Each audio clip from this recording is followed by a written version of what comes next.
Hello, everyone. I'm Michael McNutt, Director of Education and Events for WEDI. It's my pleasure to welcome you to the Road to Interoperability and Prior Authorization series, Patient Access API and Provider Access API. It's my pleasure to introduce Robert Tennant, VP of Federal Affairs for WEDI. Thank you, Michael. Let me add my welcome. Very important event today. We're going to be continuing our series. But before we get started, I wanted to let folks who weren't perhaps as familiar with WEDI as others, let you know a little about our organization and what we're planning on doing to help the industry implement these regulations. So we were formed back in 1991 by then Secretary of HHS, Dr. Lewis Sullivan.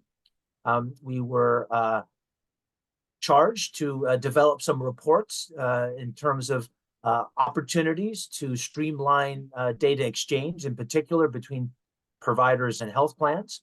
That culminated in two reports that made their way into legislative language known as HIPAA, and WEDI was named in that law as an advisor to HHS. So we, through our work groups, forums, and discussions, really our strength is by convening industry stakeholders and developing solutions to the many challenges that face the industry. Next slide.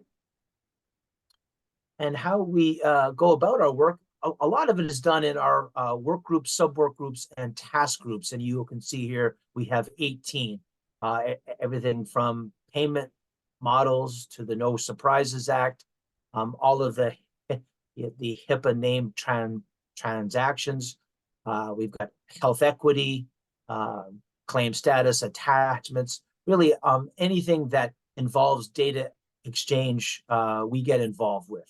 So if you're interested in learning more about our work groups, please go to our work group community homepage and sign up and become involved. Next slide. This is the third in our series, educating the industry on the interoperability and prior authorization final rule. If you missed one or two, they're available on YouTube. And in particular, if you're interested in getting a good overview of the entire regulation provided by Alex Maggi from CMS, I encourage you to look at the January 19th event. Coming up on the 26th of this month, we are switching gears and talking about the prior authorization side of the regulation. The first session will be focused on payers, providers, and patients, and then the next week we'll switch gears and talk about the regulation from the perspective of electronic medical records, vendors, and talk to some early adopters and pioneers. And really you'll get a sense of how some early folks are able to achieve success using these new standards. In mid-March and late March, we'll talk about the regulations from the perspective of small providers and small health plans. So if that's a constituency that you're interested in, certainly join those events. These, of course, are all free for WEDI members. And we couldn't bring this type of education to the industry without the wonderful support from our sponsors. And a big thanks both to EdFX and MCG. Both are leaders in the industry in offering solutions to the many challenges associated with interoperability. And if you're looking for a vendor to support you in your implementation efforts, please do check out both EdFX and MCG. Next slide. So what we are planning on doing is not having these sessions strictly be educational, but rather use them as a springboard to understand from the industry some of the issues and questions they have regarding these proposed rules, these final rules. So led by our own board chair, Ed Hafner, we're going to do these post-game shows as part of the Emerging Tech technology sub work group. And these will be opportunities for you to provide additional feedback, especially what you've learned from the educational events. We'll discuss the expected challenges and solutions, and we'll address how the industry can minimize what's expected to be significant implementation cost. And again, we'll hopefully be able to compile some recommendations for additional guidance to CMS. So if you're interested in joining this effort, please reach out to our own Samantha Holvey at sholvey@weedy.org. So many of you may have been around during the industry transition to version 4010, 5010, and then ICD-10. Weedy played a very important role. We created what we call the Strategic National Implementation Process, or SNIP. And our goal was to, again, to educate and to help the industry implement these mandates. So we are planning on doing something very similar for this final rule. So we're obviously going to be educating the industry, and you're part of that today. We'll be developing work products, guidance, surveys. We are developing an online community forum, which will allow the industry to pose questions to each other, but also give us the opportunity to reach out potentially to folks like the standards development organizations and even perhaps CMS to try to get answers to some of these questions. We'll also identify some return on investment to help those that are not covered under the rule, but are looking for opportunities to leverage these APIs. We'll also spotlight early adopters and identify best practices, and ultimately provide some recommendations back directly to CMS. So let's talk about today. We've got a really outstanding group of folks to walk through the rule. We're going to be kicking things off with Lorraine Dew and Scott Weinberg from CMS. They'll give us an overview of this particular section of the final rule. Then we'll be breaking into two panels, one looking at the patient access API, and the second looking at the provider access API.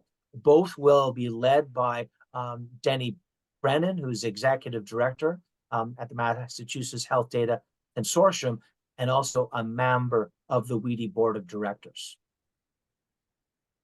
Slide.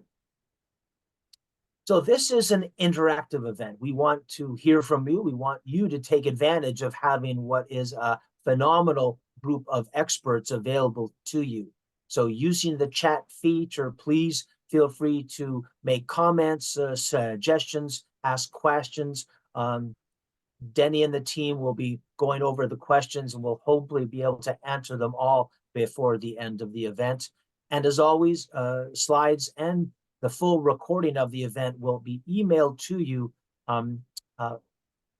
after it's finished, and you'll be able to forward those on to colleagues within your organization. And with that, I have the distinct honor of introducing our first speakers. Lorraine Dew, a longtime friend of Weedy and an expert in HIT, is joined by her colleague, Scott Weinberg. And with that, Lorraine and Scott, I'll turn it over to you. Great. Thank you so much, Rob, and Michael and Charles and all of our friends at Weedy. It has been a long road and very exciting to see how we are progressing with this. And we really appreciate you doing this road to interoperability and sort of breaking the rule into sections. And Scott, as you said, is with me today. He will be doing the provider access API.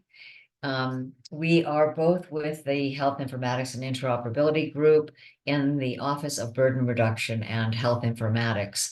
And as you know from other presentations, which many of you have probably been on, this has been our passion project for quite some time. And Michael, I'll just let you know when to turn, to the next slide. And if you would do that now, this next one. So anyone who's been on any of our presentations is going to see some of these slides for the second, third, and fourth time. So I apologize for that. But I do want to be able to give some history and context for what the rule is about. This is just a disclaimer, just saying that what we're going to be talking about today is from the final rule that we've published.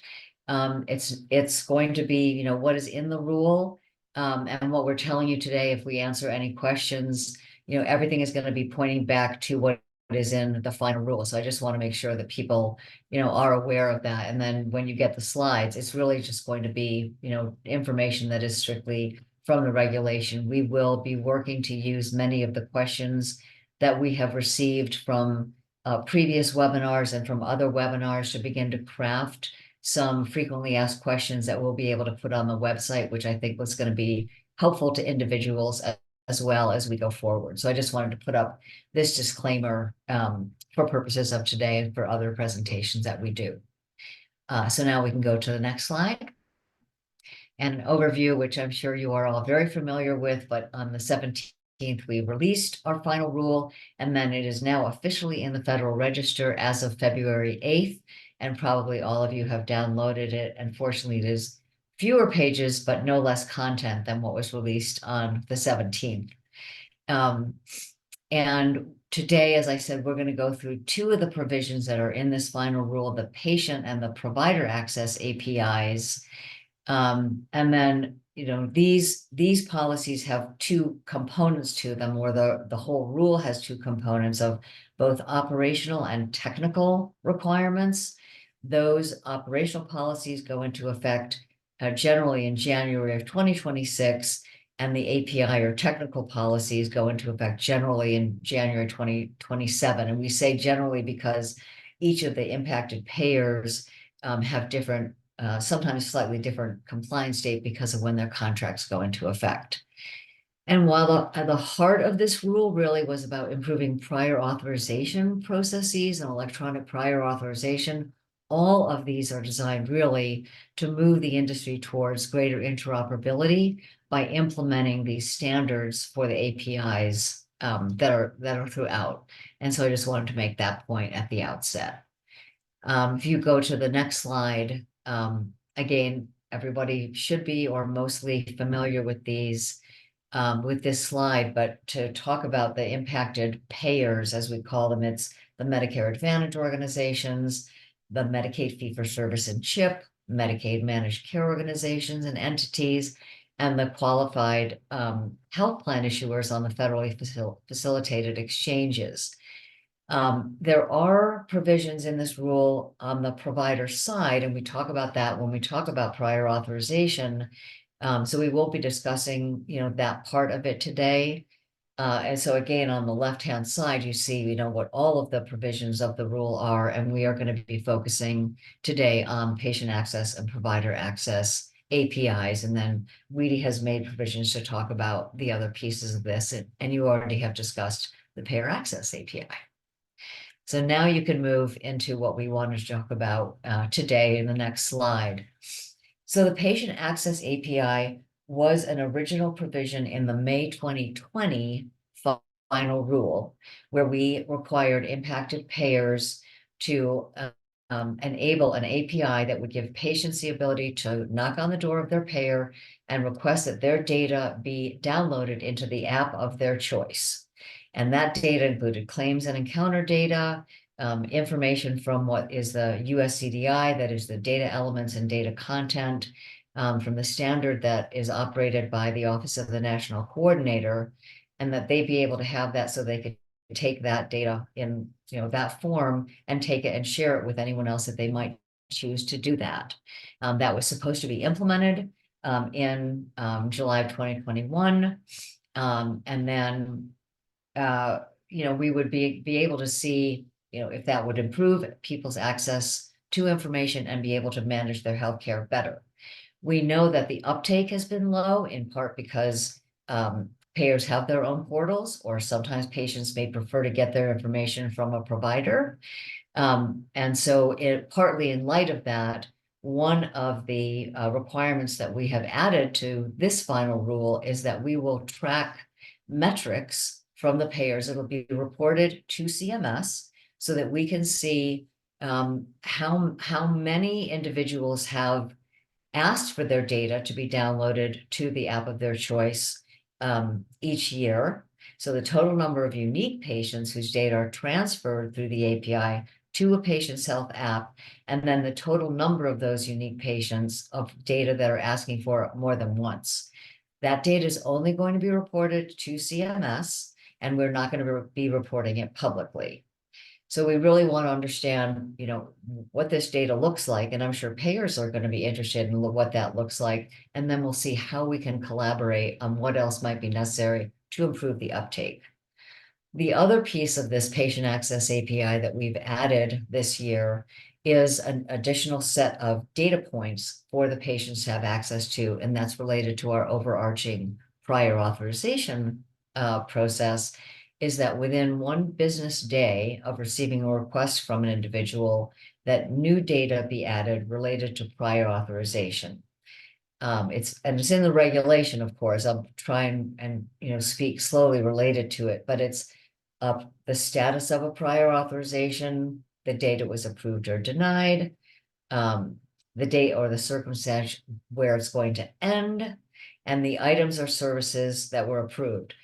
As we always say in our presentations right now, this doesn't include drugs.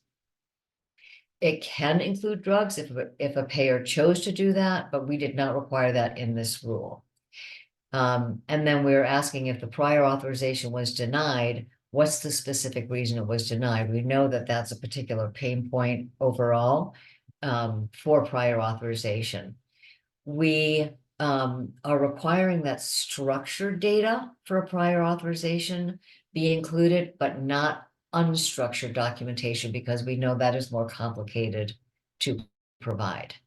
And so that's the new provision for the patient access API that is required in this rule. We will be interested to see as the payers begin to implement this provision, what kinds of either challenges they have, or again, if patients are interested in this information and how they would track it, and with which other providers they might choose to share that information. And if you'll go on to the next slide, this is the provider access API, and I'm actually going to turn it over to Scott to do this section, and then he's going to, I think, turn it back over to me to talk about the standards. So Scott? Great. Yeah, thank you, Lorraine. So you just heard about the patient access API, which I know many of you are well familiar with. Now, in our previous May 2020 CMS Interoperability and Patient Access Final Rule, we had gotten feedback that it would be helpful for, in addition to the patient having access to their own data via the API, it would be helpful for a provider to also have access to that data directly. Whereas right now a patient can choose to share that data with their provider, maybe via their app, but we had heard feedback that it would be more helpful for a provider to be able to do that themselves. So we proposed and then finalized a provider access API that would require the impacted payers that Lorraine mentioned to implement and maintain, to share largely the same patient data with providers who are in network or enrolled, depending on the impacted payer, and with whom the patient has a treatment relationship. Like I said, the data that we're requiring to be shared via this API is largely the same data that we're requiring for the patient access. So that's the claims and encounter information, data classes and elements in in the content standard adopted by ONC, so currently US CDI, and then that same prior authorization data that Lorraine mentioned, and once again excluding those for drugs. I think that's the second or third time we've mentioned it so far. You'll hear it a few more times. So the one exception is provider remittances and enrollee cost sharing information. So we did not propose or finalize to include that in the data that has to be made available. We felt that was not it didn't have much clinical value for a provider. Commenters largely agreed with us, and so we did not finalize that. As you heard from our colleague Shanna last week, that's I think that is the same with the payer-to-payer API, and similarly, like what Lorraine said with the patient access API, for the prior authorization information, we are not requiring unstructured data to be shared via the provider access API either. Now, the very top one, the very top bullet there says that the data has to be shared with in-network providers with whom the patient has a treatment relationship. So to determine that treatment relationship, we're requiring payers to develop an attribution process that would associate patients with their providers. So this ensures that the payer sends data only to providers with whom the patient has a treatment relationship. We were purposely not prescriptive in saying how this attribution process should work. We know many payers already have processes that they use for other purposes, and we wanted to give payers maximum flexibility to use what they have or what works best for them to design this attribution process. So in addition to making sure that data is only shared with those appropriate providers, we're also requiring payers to implement an opt-out patient permission process for whether this data are shared with providers. So this means that prior to their data being shared with the provider on a provider's request, the patient or the personal representative has to be given the opportunity to opt out of data sharing under this policy. I will emphasize those last three words, under this policy, because as we state in the rule, which I know many of you've read already, that some data might still be permissible to share for treatment or payment operations under HIPAA. But the patient would need to be given an opportunity to opt out of the data being shared under this policy. So this would not affect anything under HIPAA, any disclosure rules under HIPAA. And so this is it's really a way to make sure that patients are maximally informed and then they have some control over what is shared with their provider if the provider requests it. You can go to the next slide.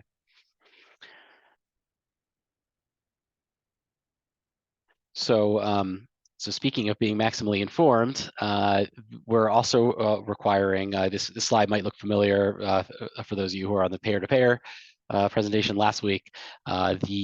We're also requiring that the impacted payers provide plain language educational resources to both patients and providers who would be affected by this rule. So for patients, they would have to get information about the benefits of API data exchange with the providers, as well as their ability to opt out.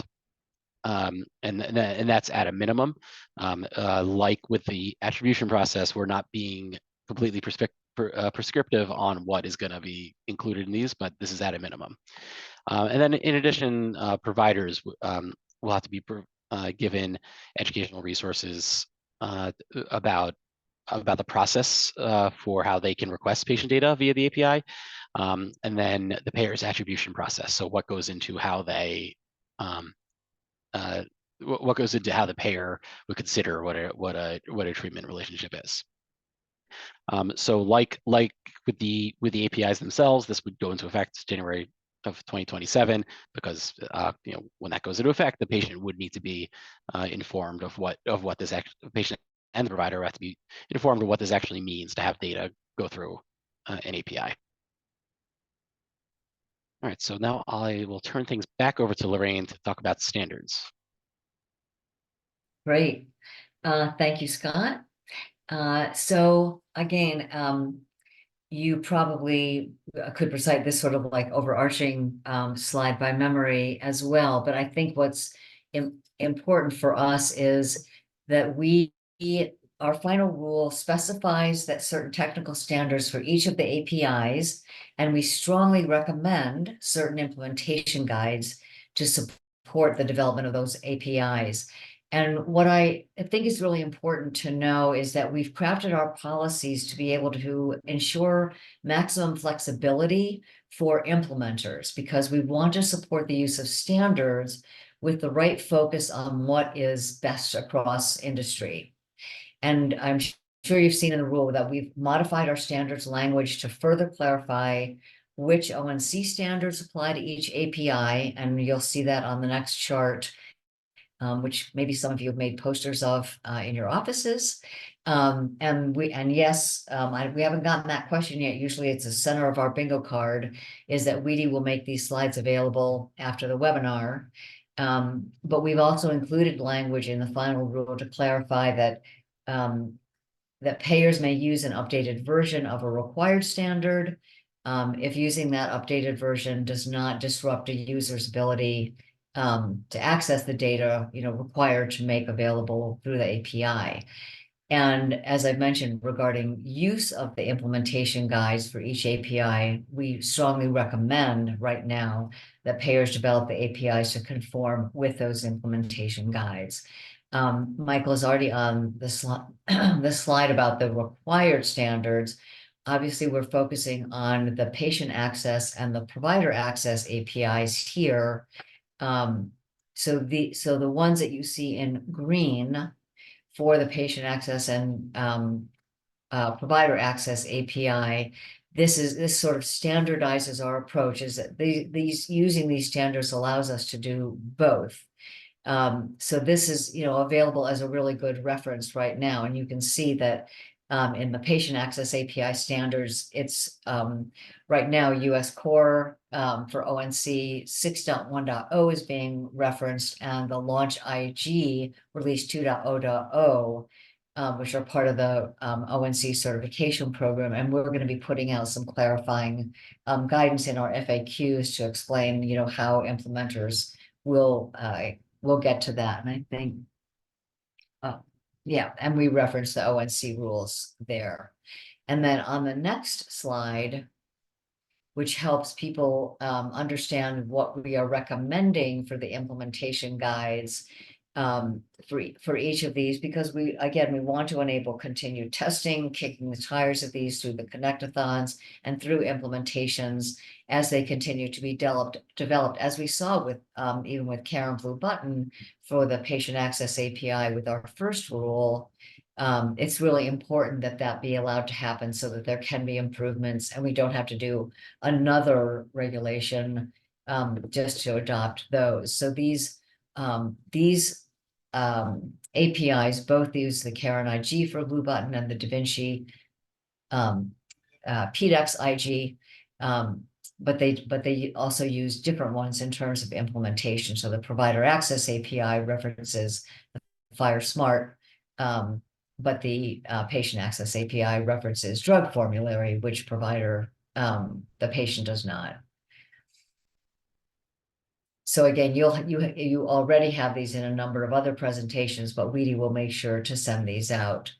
And then on the next slide, we wanted to again share our resources. And if you do have questions, and I know there's some questions in the chat, we probably will ask that some of these be sent to our interoperability mailbox so that we can give a considered response to them, and then also potentially use them for FAQs. That information is on this slide. And then I think that I will now turn this over to Michael or to Denny to begin the panel discussions and then a series of questions for the group. Great. And Lorraine, I don't know if you and Scott want to take a crack at some of the questions that have come in. And Mark, I don't know if you want to come off mute and ask your question directly.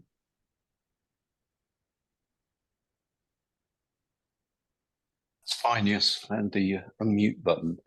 So Lorraine, on last week's call, we had guidance from Shana about the peer-to-payer API that says that the prior authorization decision is not only going to, the data is not only going to include structured data, but also unstructured data.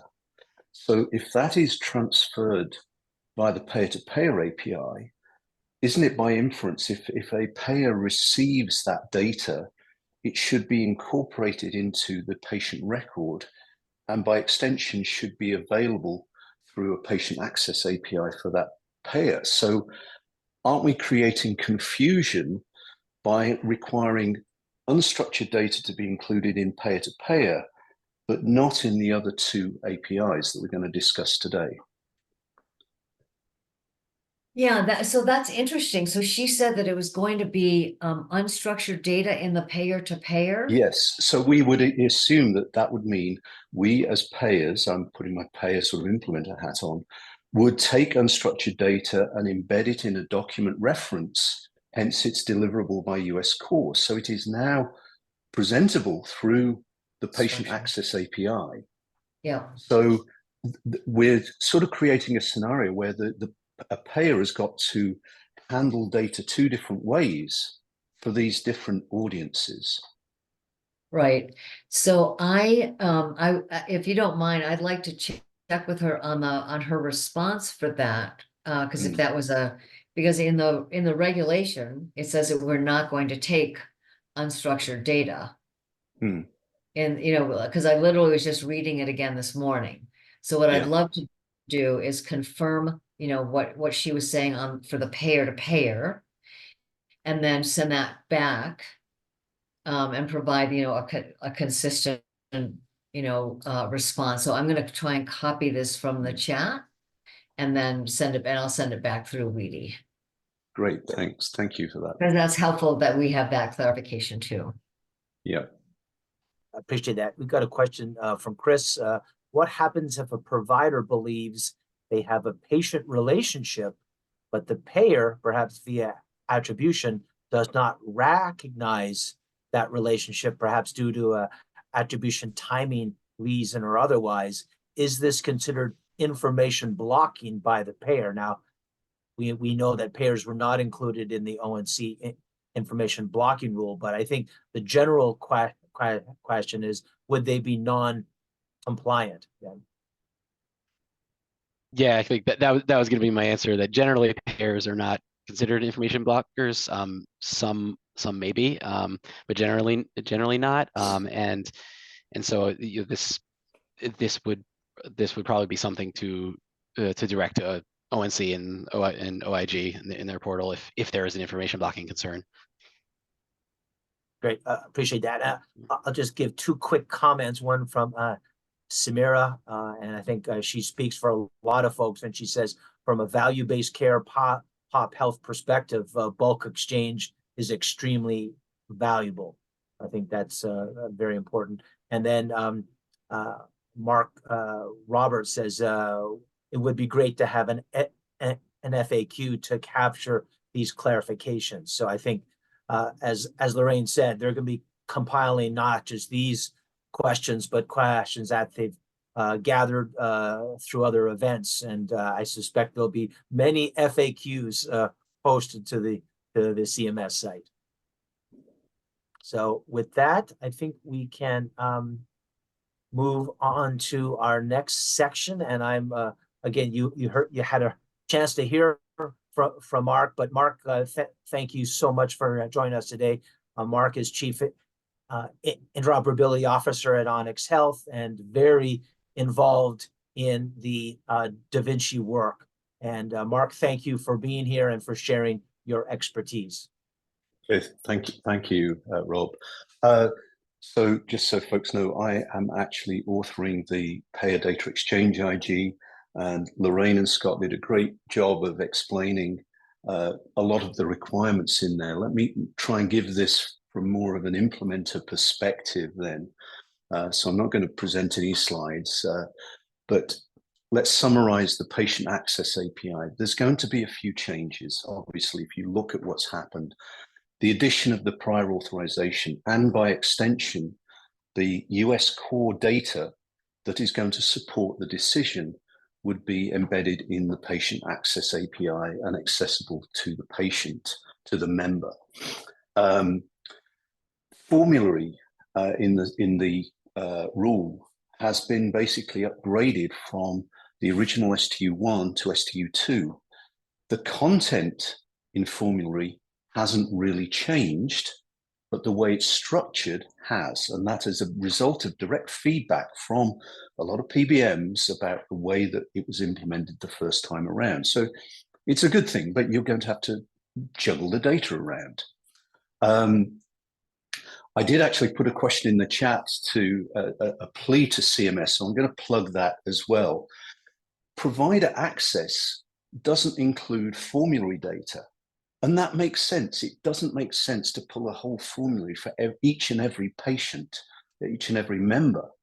But you've now got this potential gap where there isn't visibility to some people around the formulary when the original rule made formulary part of the patient access API.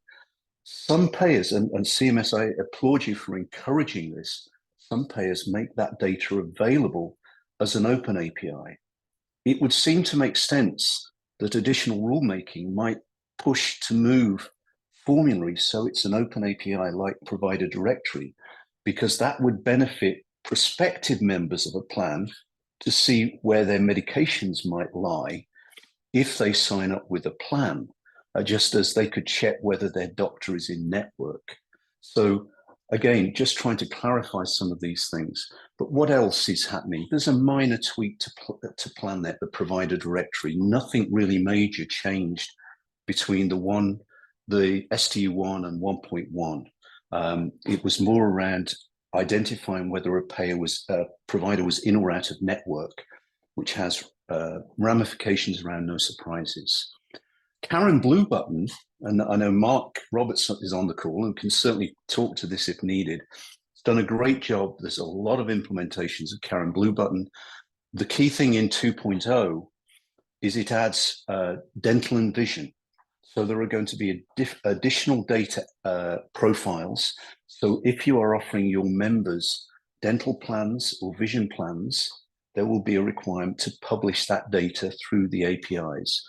Mark, I see your hand up, so feel free to chime in here. No, it's great. I was just applauding. I was thanking you for commenting on that and thanking CMS for that as well. I would actually love that to be one of the FAQs as well, because it was not as clear as personally reading it as I thought. It was sort of a response to a comment.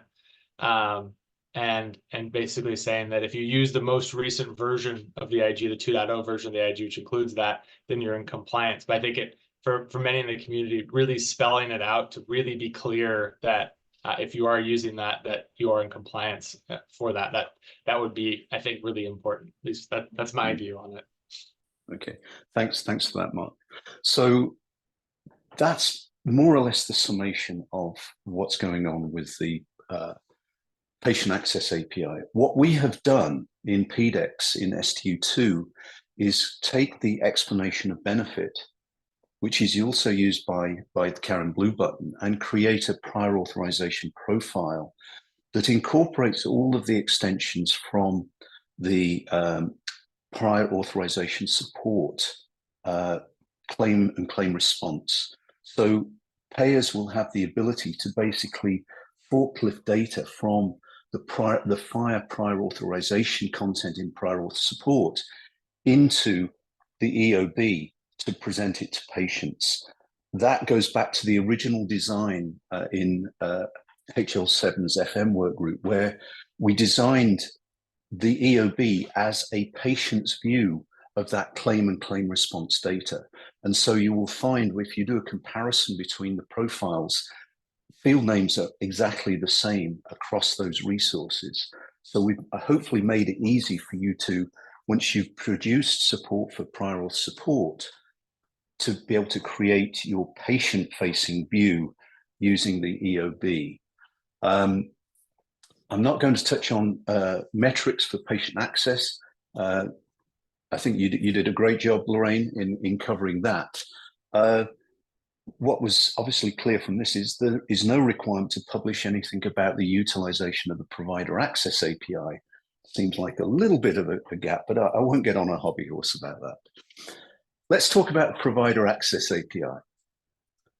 I think it's great. What really I think CMS is saying is, as a payer, you have invested a lot of time and effort into creating the patient access API, being able to convert data into FHIR format and present it to consumer apps for patients' benefit.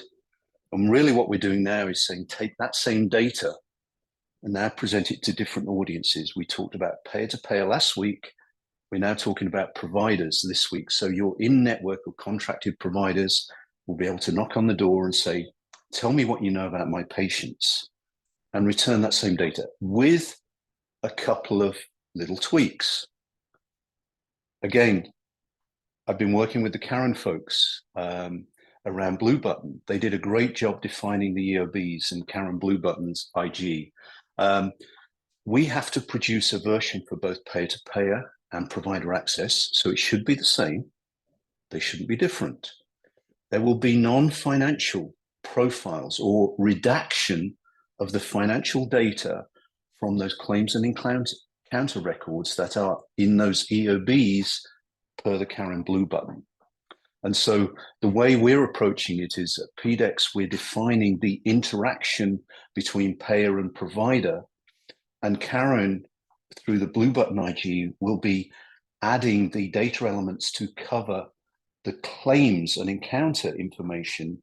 PDEX will cover the rest of the clinical data and the prior authorizations that need to be released to the provider. So Scott mentioned there'll be an opt-out.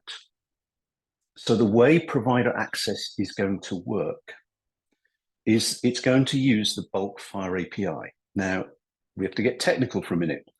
The way that works in FHIR is typically you have a group resource that creates a list of all the things associated together. So we are going to need payers to create an attribution list, i.e. a group resource that will probably go to organization, facility, provider level, because of the way you could have a provider working in two different facilities, in two different organizations, on two different EMRs, and wanting to get data for their patients.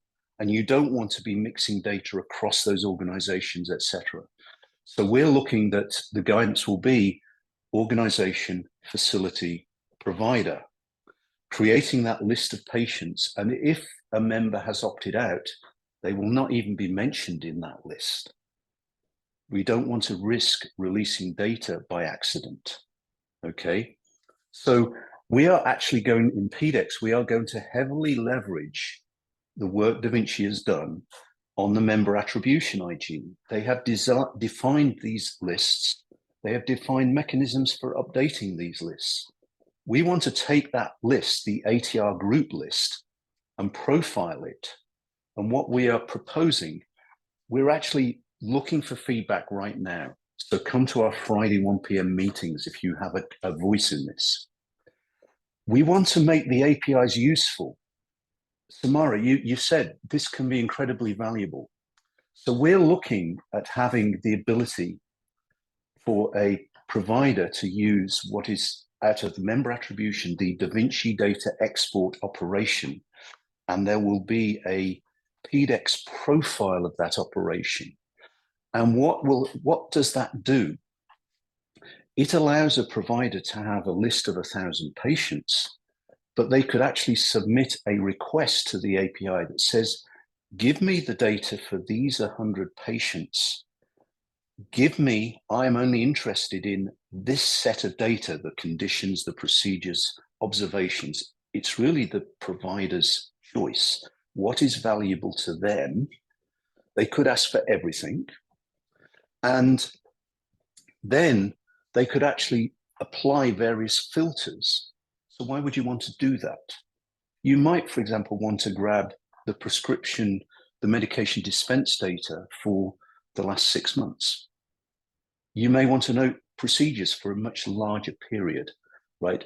We want to make this useful.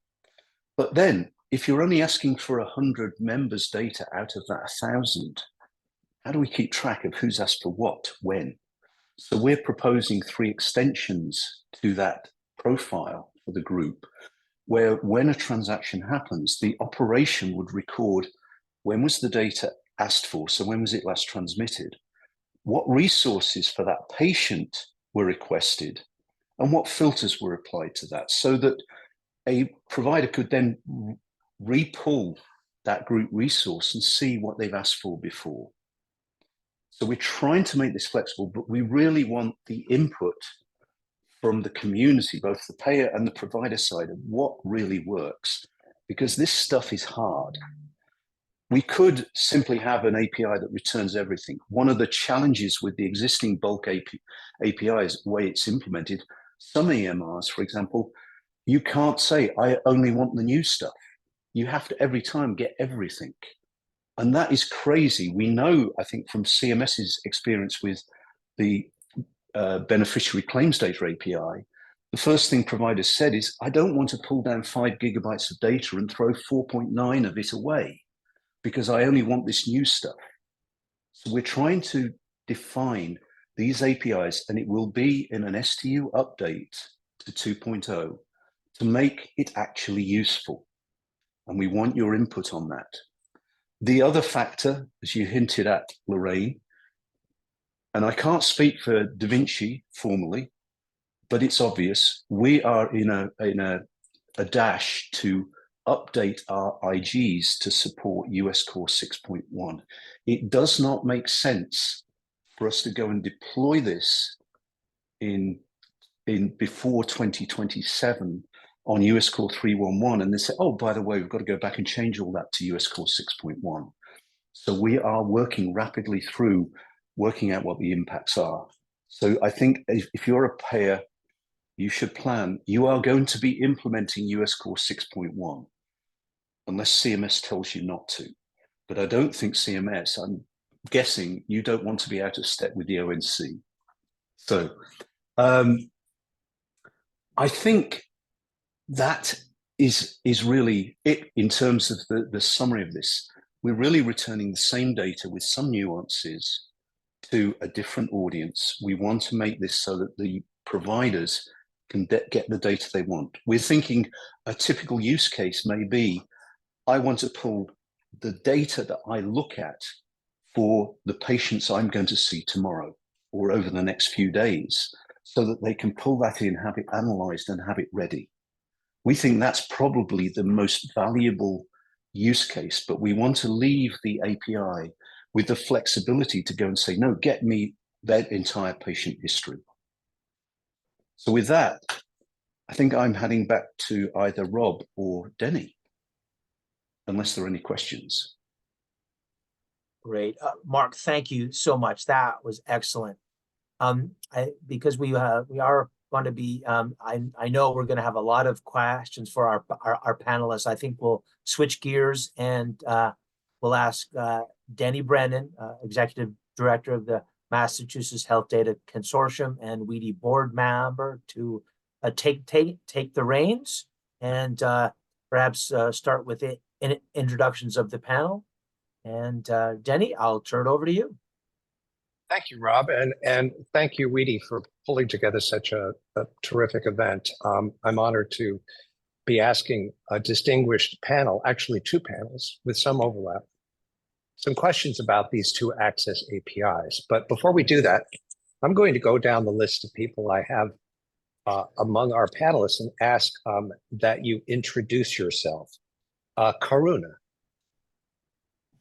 Hi, everyone. My name is Karuna. I'm a business interoperability lead at the Blue Cross Blue Shield Association on the Interoperability Solutions team, and really excited to be here today. Thank you.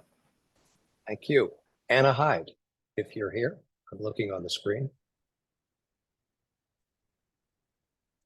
let's move forward. Richard Abercrombie. Hi there, Richard Abercrombie. I work for Blue Cross Blue Shield South Carolina and Palmetto GBA, and for the past several years, been working, especially on the implementation regarding the Patient Access API and Provider Directory API from the initial mandates, and since then have been integrating a lot with connectathons and some of the working groups, and now looking forward to the new final ruling. Thank you. Thank you. Leslie. You're on mute, Leslie. Thank you. Hi, everybody. I'm Leslie Berkey-Heiser. I'm one of the senior assessors at Direct Trust, and looking forward to the conversation today. Thank you. Anna, welcome. Hi, everybody. Thanks for having me. Anna Hyde, Vice President of Advocacy and Access for the Arthritis Foundation. Mark Roberts. Hey there, Director at Levitt Partners, help lead the Karen Alliance. Thank you. Thank you. John Roskowiak. Yes, I'm Director in IT, responsible for all the EDI interoperability at San Francisco Health Plan. Thank you. Kevin Day. Good afternoon, everybody. Kevin Day, EdFX, Principal Business Advisor. Hans Budacek. I'm Hans Buitendijk. I'm a Senior Director, Interoperability Strategy with Oracle Health, and active in a number of areas to help move interoperability across many parties forward, including provider payer. Samira. Hi, everyone. My name is Samira Singh. I'm the Director of Informatics for Providence Health. I focus on payer-provider interoperability, bidirectional exchange. We're heavily involved in DaVinci, FAST, all of the fun, amazing groups that are making an impact in the space. So happy to be with you all today. Thank you very much. Andrea. Hi, everyone. Or Andrea, forgive me if I've mispronounced your first name. Thank you for having me, Andrea Preisler. I'm Senior Associate Director of Administrative Simplification Policy at the American Hospital Association. Heather. Hey, everyone. I'm Heather McComas. I am Director of Administrative Simplification Initiatives at the American Medical Association. And we also have Lorraine Dew and Scott Weinberg from CMS joining us, as well as Mark Scrimshire. So they've been introduced to you all. So why don't we get started? One thing I would recommend is please ask questions, put them in the chat box. I will periodically, if I can walk and talk at the same time, I will dip into those and see if we haven't missed some of the questions that you might have. And certainly we want to give time to those. We may forego that until later in the presentation, just as I said, because I can't walk and chew gum at the same time very well. So bear with me. Lorraine, one of the things I wanted to start with you and with a number of the other panelists is, when it comes to technology and its impact, there's an old maxim, and I think it has been applied in other areas, and it's attributed to a bunch of different people. But the maxim goes something like, historically, we have always overestimated what innovation can achieve in the near term, and underestimated what it can achieve over the longer term. And what we're hearing with respect to the Patient Access API, which will be the first focus of our conversation, is the fact that limited user uptake is constraining some participants from jumping in and building what is necessary for that user uptake. Would you discuss how CMS responds to comments about this potential limited use and what you recommend to those who follow and those who are involved in this kind of transformation, how they look at this from a longer term view? Sure. Well, as always, great to be with this austere group. Some of us have grown up together, I think, in this, journey towards interoperability and technology. So the first thing I think is, I don't think I or we in our shop see the limited uptake or that challenge of limited uptake so much as a compromise or limitation, but more so as an opportunity of, what other questions do we have to ask of those implementers or of the patients or of the people out there about what else? So what is it that we're missing? What aren't we seeing? Everything is always an opportunity rather than some kind of a barrier. What haven't we asked? It's the how might we innovation question.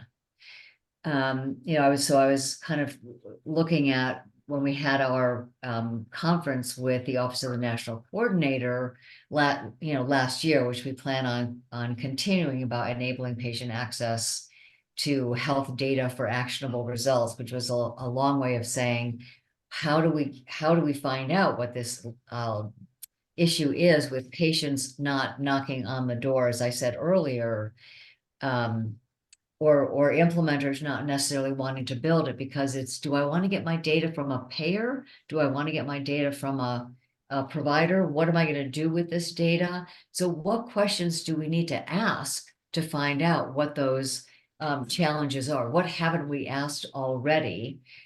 So one set of questions might be, what information do you want to get from your payer that you want to get from your provider, that we don't have that intersection? Where is the content? If you think about what you're already getting on a payer's website, they're busy websites because of the other gotta do stuff that's there. So what's there and where else could it be, or how could it be presented? So what's that set of questions? And how does the information have to be presented that's in the API that's going to be useful to an individual? So I think it's kind of, what are those questions that haven't asked yet that we need to ask as a group? So that's from the CMS perspective. What are the questions we haven't yet asked that we need answers to? And that's part of what we and ONC want to do kind of in our next conference, but also in collaborating with the payers of what is it that they're seeing in their own portal utilization that people are finding useful or not useful. And at the end of the day, it's really the patients at the center of healthcare. What information do they find that they're not getting that would help them be better stewards of their health and healthcare and health engagement? Because we don't think it's over. But I think it's really being able to ask those right questions of how we set that engagement. So I don't know if that was responsive. No, it's a great answer. I don't think any of us have all the answers, but I think we know that we're starting a process, the benefits of which are forthcoming, and some of which are near term, some of which are longer term. Mark Roberts, from the Caring Alliance perspective, you're working closely with patient access to their data. Could you shed some light on what you see as being the critical drivers to patients starting to become part of their, using their health data, creating more of a patient-centered health data economy? Could you share your perspective on that? Yeah, absolutely. I think as just addressing the previous question as a way to answer this question, I think getting patients increasing their awareness that this is even available, that the patient portal is an option. There are also apps. There's other ways of accessing your data, and understanding what that actually means is going to be hugely important. I think the requirement for these educational resources are really going to be important for patients to fully understand what they can do, how they can access it. And so I think once you start seeing that come out, and patients now starting to understand, it may take a couple cycles, right? For folks to read through that, because often folks will click through, right, and move on to other stuff. But I think once you start seeing that and people start downloading these apps, I think a lot more, and understand, oh, I can actually do a lot with my data. Once I'm able to now pull in all this information, they'll start sharing that with their friends and family and saying, hey mom, hey dad, hey brother, did you know that this is even available? Like, look at this cool app that I have that I can actually do all this stuff with. I think that's what we're going to start seeing as time goes through. But I think the key piece here is how those educational resources are used, created, and where they're displayed, right? Because if they're buried somewhere, or they're put in a location where they're not easy to find, or they're buried amongst other text, people aren't necessarily going to read through that to even understand what's available to them. That's one thing that the Care Alliance, we've been discussing actually about whether or not it would be worth it would be something for us to investigate creating some material with all of our members. We have 80 different members from all over the healthcare sector. We've created a code of conduct as well as a number of other resources for the public. We have an app, a website that points you to all these different apps, and there's 30 apps on there that have attested to the code of conduct. They agree not to sell your data and all these other things. And so one thought we had was, well, maybe it would be helpful for us to help create at least a type of resource or some educational resources that could be a first step that we could share with others, work with the community, and we can go from there. Thank you. Anna Hyde is a representative of a substantial and influential constituency. How do your members respond to this notion of having access to their own data, the notion of whether it's using apps, this just fundamental concept of you have access to your health data? Are they resistant? Are they excited? What do you see among your membership? A little bit of all of the above. I was going to save this for the next question, but because it was just discussed, I'm going to go ahead and say it now, which is that education piece on something like this. Patient access API is not a term that my guess many patients know. And what does that mean? How is it different than the portal that my rheumatologist has or that my payer uses to process my claims? Is it the same? Is it different? How does all that information interface? So there are definitely a lot of questions to tease out, and questions I would anticipate based on our extensive conversations with patients over the years that patients will have. So I'll save that part for the next question. But to get back to this one, I think for the most part, patients want more. They want more technology that's going to work better for them. In some cases, for a chronic disease patient, like someone with arthritis, they don't really have a choice. We've asked a lot of questions around what their current care looks like, how many providers they use, what care coordination looks like, what are the things that would make the biggest difference to you and have the most impact. And really, the answers are, they all have multiple providers that they see. Even if it's just arthritis and there are no comorbidities, they will also see a PT, maybe an orthopedist. So there are multiple providers that they're often utilizing just for the one condition. And some of the complaints that we get from patients are every single provider office has a different portal, and then I got to manage and I got to remember all those passwords and I got to go in here and there and whatever. And why can't they all just be the same, right? So there's definitely opportunity, I think, for streamlining, which obviously, we're kind of talking about here. So that's one thing. So in that sense, they want technology to work better for them. A lot of them utilize it because they have no choice. I mean, providers do use portals or what have you. The other kind of piece is around how do all of the pieces of information interact with each other? Not just the information from my providers, but from myself as well. Many patients use multiple apps for fitness tracking. We always talk about exercise as medicine and lifestyle management being a big part of arthritis management. And we encourage people to utilize, apps to kind of help track that and to complete evidence-based, self-management programs and things like that. Many of them use remote therapeutic monitoring, especially for PT. So how do all of those things interact with this as well? So I think that's one piece. Certainly, issues around data and privacy and those kinds of things come up as well in any conversation we have. I think it's surprising, some patients are more open than others about sharing their data, but I think the main piece is, what is my data being shared for and with whom? What benefit is it going to give to whoever the end user is? I think patients are more open than you might think, but they want to be a meaningful part of the process. They want to be an equal player. Maybe one other piece that I would mention, because we did do a survey a few years ago on prior auth, there were a lot of those conversations with the administration, roughly 2019 maybe, listening sessions and things like that we participated in. And there were a lot of questions about, do patients even want to know about what's going on with their prior auth? Or, what do patients really know or want to know? The answer is they want to know a lot, because again, for better or worse, they're kind of sucked into the process, probably more so than a lot of people would maybe appreciate. So they want that transparency about kind of who is this prior auth request kind of sitting in limbo? Who is it sitting with?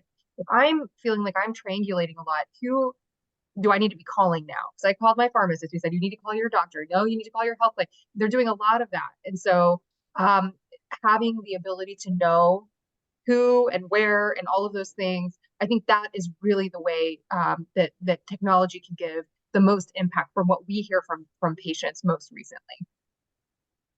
Outstanding. Thank you. That was very helpful. John Ruskowiak, you represent a smaller regional health plan. How are you educating, informing the leadership of your health plan about what these new technologies mean? How do you address what might be perceived and could truly be the technical and process barriers that your organization faces in making this information available to patients?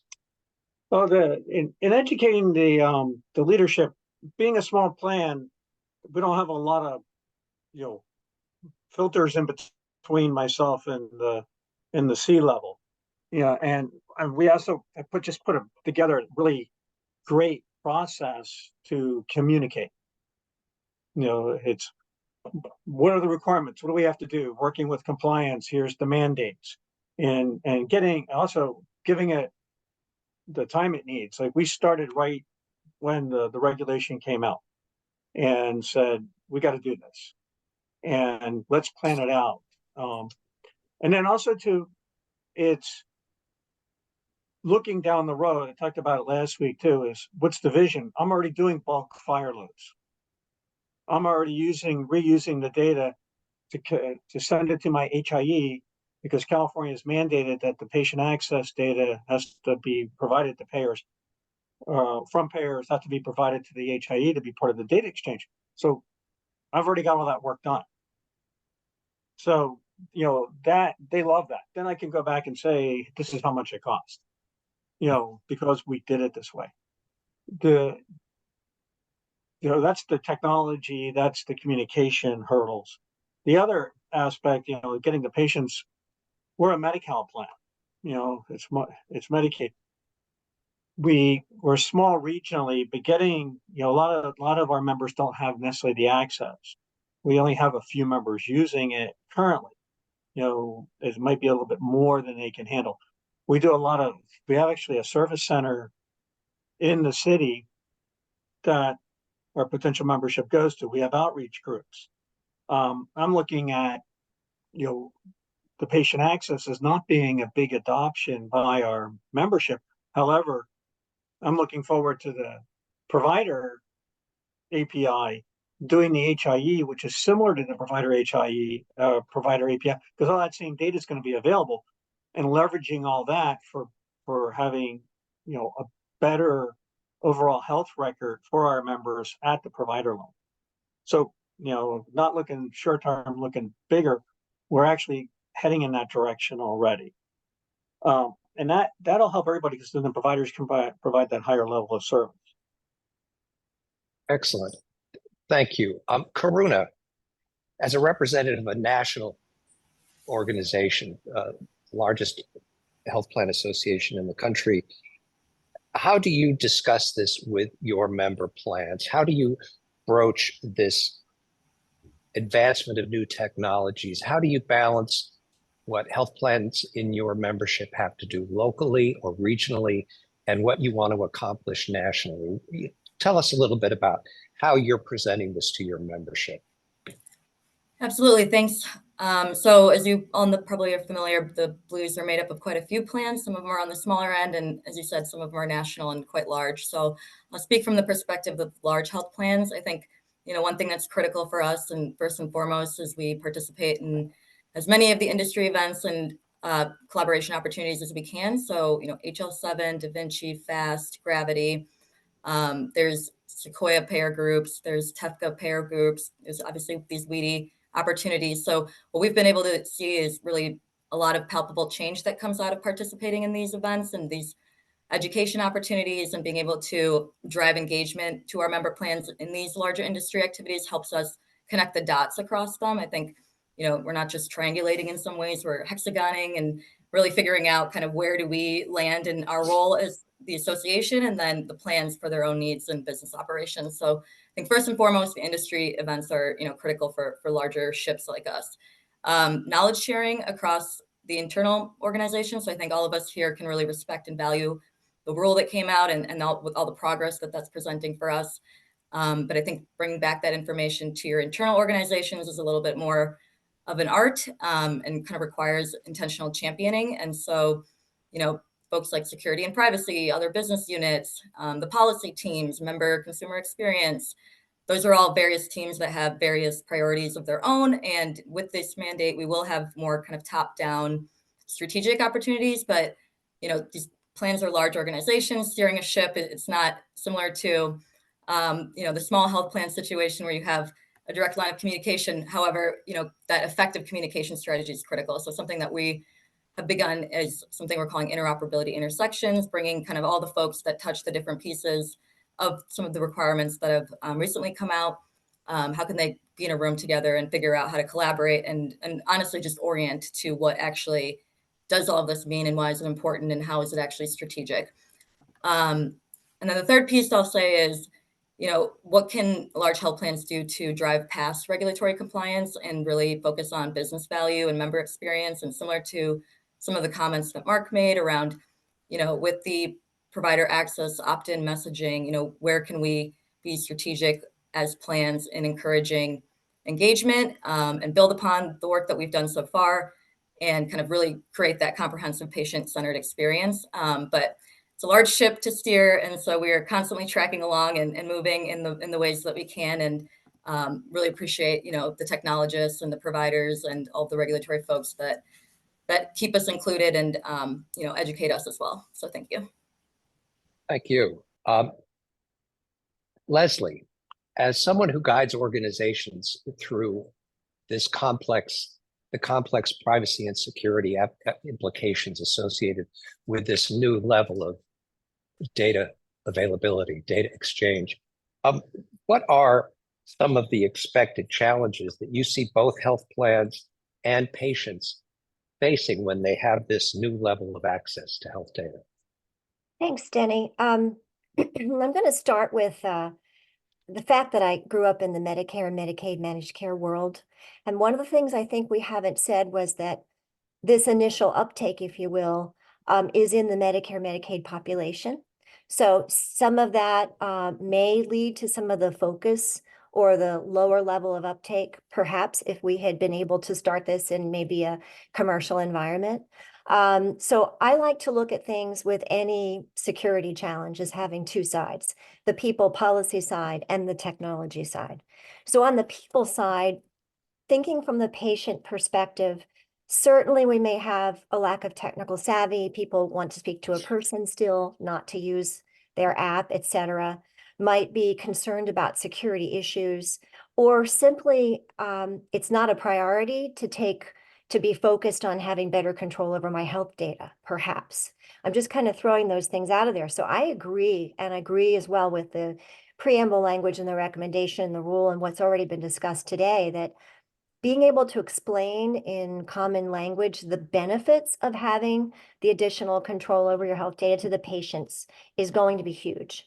And it's also wonderful that the patient gets to choose the app, but it also causes a lot of other questions, I think, for the other stakeholders in this group.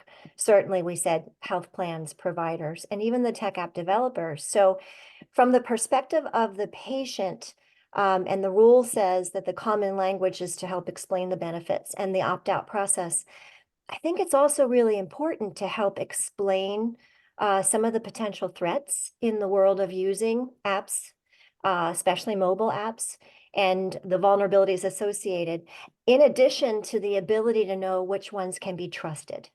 So I'm not going to go into the provider side because I know there's a discussion on that in a little while, but I do want to remind everybody that the patients trust their doctors and their caregivers, and they're going to want to know which app should I be using. And so we, as industry advisors, need to come up with a really good way of explaining in simple language how all the stakeholders in this ecosystem can be trusted. So that's kind of from the patient side. On the health plan side, of course, the health plans really have the burden of a lot of this. They have to do the implementation and the technology, and they have to be able to, of course, to explain this to patients. And most health plans also want to help the providers explain to the patient. So they've got a lot of work to do here. They also have to figure out how they're going to participate in this communication exchange, if you will, technically, and not have some app that could potentially bring in some sort of negative event to their systems. They need to look at all of those cybersecurity concerns and harden their systems. I'm part of the work group that doing the leadership for the privacy security work group, and we held one of our calls yesterday at WEDI, and we got into this in a little bit more detail and started talking about how, how are we going to know we can trust each other? And somebody said, well, it would be really helpful to have a white list to know which one of those apps could be appropriate. And somebody else said, well, wait a minute, the tech app development world allows for an app to be developed so quickly or rebranded so quickly that that's not necessarily going to be reasonable. And I just want to take a step back for a minute. We have a lot of really smart people on the ONC FAST team that have already done a lot of work in this environment and said, we have a scalability problem from an identity and authentication perspective. That once all in this ecosystem, the endpoints are trying to move data from A to B to C to D, that we're not going to be able to rely on our usual way of registering and authenticating each other. I'm saying each other as if we're all live persons. We all know we're talking endpoints, moving data around. So we've got that issue that there are specific technical threats in web application security risks, like looking at the OWASP top 10 just alone can kind of put us all looking at that threat vector. And then also these technical issues with respect to the scalability. So thank you so much to CMS for writing a rule that says, not only do we want you to do this today, but we want you to embrace moving forward, because, even looking at some of the standards in the FHIR Release 5, like using the Unified Data Access Profiles, might be ways that technically we help solve some of the scalability problem that should happen once we get this uptake. So just to kind of summarize all that, because I know I went through many different things, we need ways for all the stakeholders to know they can trust each other. And we need to solve our technical scalability problem as we implement. Last thing, and I promise it'll be last, the WEDI Privacy Security Work Group is trying to work on some common language. And we would be happy to work with everybody else, the Karen Alliance and others. We are collaborators on trying to promote something that's easy to understand, that will do what the rule says, but also help patients understand that they can trust apps, how they can trust which apps when they make their choices. I hope that was helpful, Denny. That was very helpful. Thank you, Leslie, for that. I'm going to pose the next question to three of the technology services representatives on our panels. Richard Abercrombie, Kevin Day, and Mark Scrimshire. Richard, I'm going to start with you and pose the one question, which is, you can't go to your customers and say, if you build it, members will come, patients will come. Building a solution requires more to instill confidence in the payers who are going to have to stand up this kind of service. And they're looking to you for insights in what can make interoperability work for them. Could you share a little bit on your perspective about how you assist your customers in looking beyond or seeing the technology in the context of a better, more interoperable health system? How do you instill in them a level of confidence that what they're about to undertake with you is going to result in something potentially revolutionary? And Richard, I'll start with you, Richard Abercrombie. Hi, yeah, thank you. So just as a quick reminder, I'm a lead developer, so a little bit less on the business customer oriented side. However, I do believe there's quite a few key factors there. Personally, I definitely agree with some of the sentiments that whenever a patient visits their provider, there's a lot of trust already ingrained in that relationship. And so that relationship can be furthered if payers and providers work together to help educate the patient. So that can come from situations like onboarding, whenever the patient first comes to a new payer, or that can come from whenever they are directly at the urgent care or whatnot. So I do think the education there is definitely very important. And in addition to that,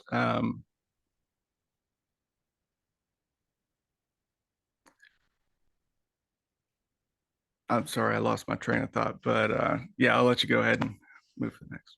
Well, when it comes back to you, by all means, Kevin Day. Absolutely. Sure, I'll jump in. It's a great question. I mean, at short notice, I think some of the plans that I've seen very successful with it, or let's say success being relative, right? With an adoption rate, let's be candid, they're pretty low numbers. Hence the reason why we're creating metrics and having to capture all this. But ones that have been, I think, above average are looking at more holistically. The patient access API is another mechanism, another tool belt of which the plans can really interact with their members in a very holistic manner. So I've seen ones actually utilize it themselves and work with either developing their own mobile app as part of a broader wellness program, but really looking holistically and then trying to work through these other communication mechanisms to emphasize it and again, leverage it where it makes good business sense. Thank you. And lastly, but not least, Mark Scrimshire. Okay, so one thing I actually put in the chat to maybe go to one of the earlier questions. I see prior authorizations. So as Lorraine, you're thinking about what's going to cause the uptake in the use of patient access API. I see prior authorization as the payer's lab moment. And what I mean by that is if you look at the uptake for provider EMR portal usage by patients, it's when the labs appeared, because that impacts my health. Prior authorization has the same potential to do that in the payer world, because I want to know whether I'm getting that procedure. Has it been approved? So how does that tie together? Okay, the thing, yes, there's been very little uptake, but the payers have made the investment through this compliance requirement to make this data available to patients. This is not 3 different solutions or 4 different solutions. This is not a patient access API on its own and a provider access API on its own and a payer-to-payer access API on its own. They're 3 different audiences served off the same common data. So you're getting multiple returns on investment from the investment you've made. That's, I think, an important aspect in this. It's being able to use this data in multiple different ways. And because this is all in standardized formats, you have the potential to really take up in totally new ways. Now, I gave an example last week, and it's not specific provider, but it's payer-to-payer, but I think it makes the point. CMS recently put out guidance, unless I was having a dream, that says when a member moves to a new plan, that new plan shouldn't require a prior authorization for something that was approved by the prior plan for at least the first 90 days. Well, that says to me, if you're a plan, you want to put out that education material to your new members to say, there's a real advantage in actually letting us get your data, to be able to pull that data, put it into the patient access API for you, because now I can also go check that I shouldn't be requiring a prior auth for this procedure that you need, because it's already been approved by your prior plan. And that leads to better patient care. It leads to all sorts of good things happening. So the bottom line is, this is an investment that you will be able to make advantage of in multiple different ways for these different audiences. And yes, providers and payers are going to want this data in far more volume than patients, simply because they can make use of the data at this stage more easily. Back to you, Richard. I think you've Richard, Caught your right. train of thought. Back to you, Richard. Yeah, definitely. Appreciate that. For sure, I absolutely, agree. The idea that, prior authorization data being available to patients, I believe, will definitely, at least, provide an extra incentive and, likely a large one, for various patients and providers as well. And so, as providers are able to get data with the provider access API, and patients are able to get that same data from the patient API, there's an option for, providers to be like, by the way, I'm giving you this information. You could also access this yourself. Using, these various apps. I do think there's the idea of the whitelisting, or, providing, certain partner applications, or even, various tools for aggregating different applications that can be used from a patient's perspective. But yeah, just the general idea that the prior auth data itself is available to the patient, whether directly from the provider or directly from a mobile application, will absolutely, be a, tremendous value. And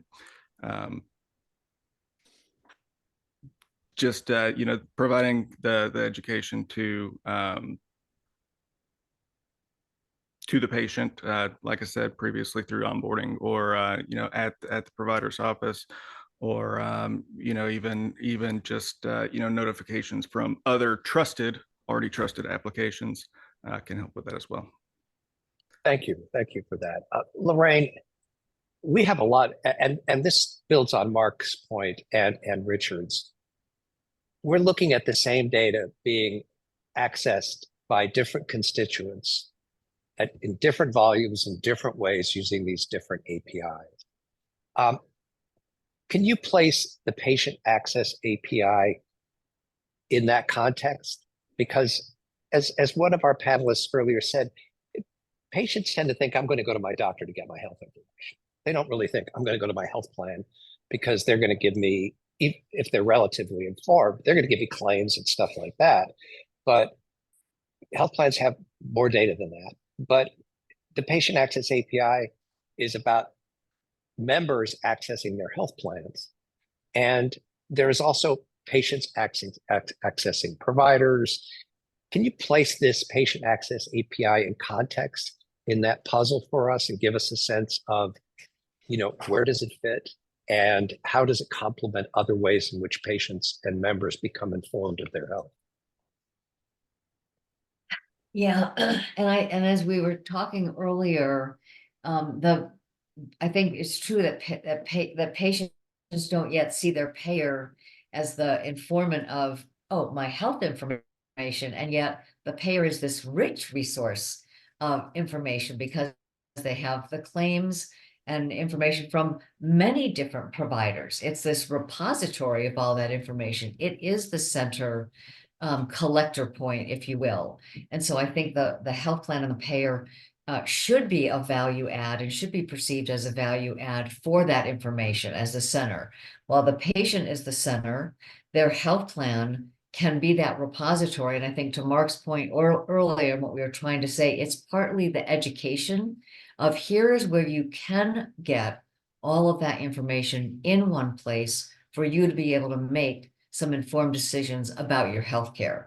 So it's partly how we provide this basic education of this is your resource. Here's where you can get that information. Here's how it can be provided to you. And here's how you can get it. So I just think it's some very simple bullet points about informing our members of why this is so critical to get this information from your health plan. Not that the provider isn't important, but it's this compendium of information that can be useful to them. Thank you. Samira, I'm going to ask a question of you as a representative of the provider community and a very significant provider at that. How do you see this fitting in with your patient information accessibility, the information requests, the need for patients to get information from you as well as their health plans? How are you working with the health plans to make this happen for Providence? So I want to say something before I answer your question, if that's okay. I was teasing in part, Mark, about the labs because being a patient myself, I love being able to message my PCP and say, hey, my kid has pink eye. Do you think I have it? Without having to come in. But to answer your question, and I want to support what Lorraine said as well. I think patients often go to their PCPs, they hear about things like MyChart or whatever your EMR is using, right? And so they'll go in and they'll access their information. But we also know that patients get care in different areas of the community, right? From their specialists. And maybe those specialists are part of our high performance networks or clinically integrated networks. And so we send our patients there, that's where they go and get care and all this stuff. But maybe that data doesn't get integrated back in the way that it should, right? But it is going to the payer.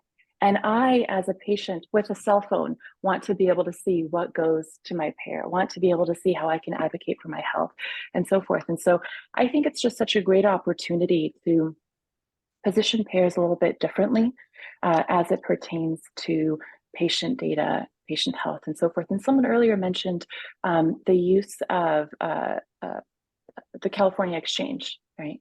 And we can think about what's going to happen under TEFCA as well as it pertains to clinical data exchange and who is going to have access to that information now that didn't.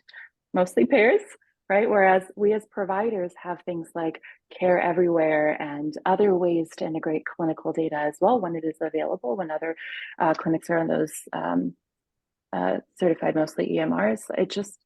To me, it sounds like this is a good opportunity to ensure that patients know what their options are, that they can advocate for themselves and that they can treat their healthcare just like they would anything else in the market, right? That they're empowered, they can be their own data stewards and so forth. So it's so exciting.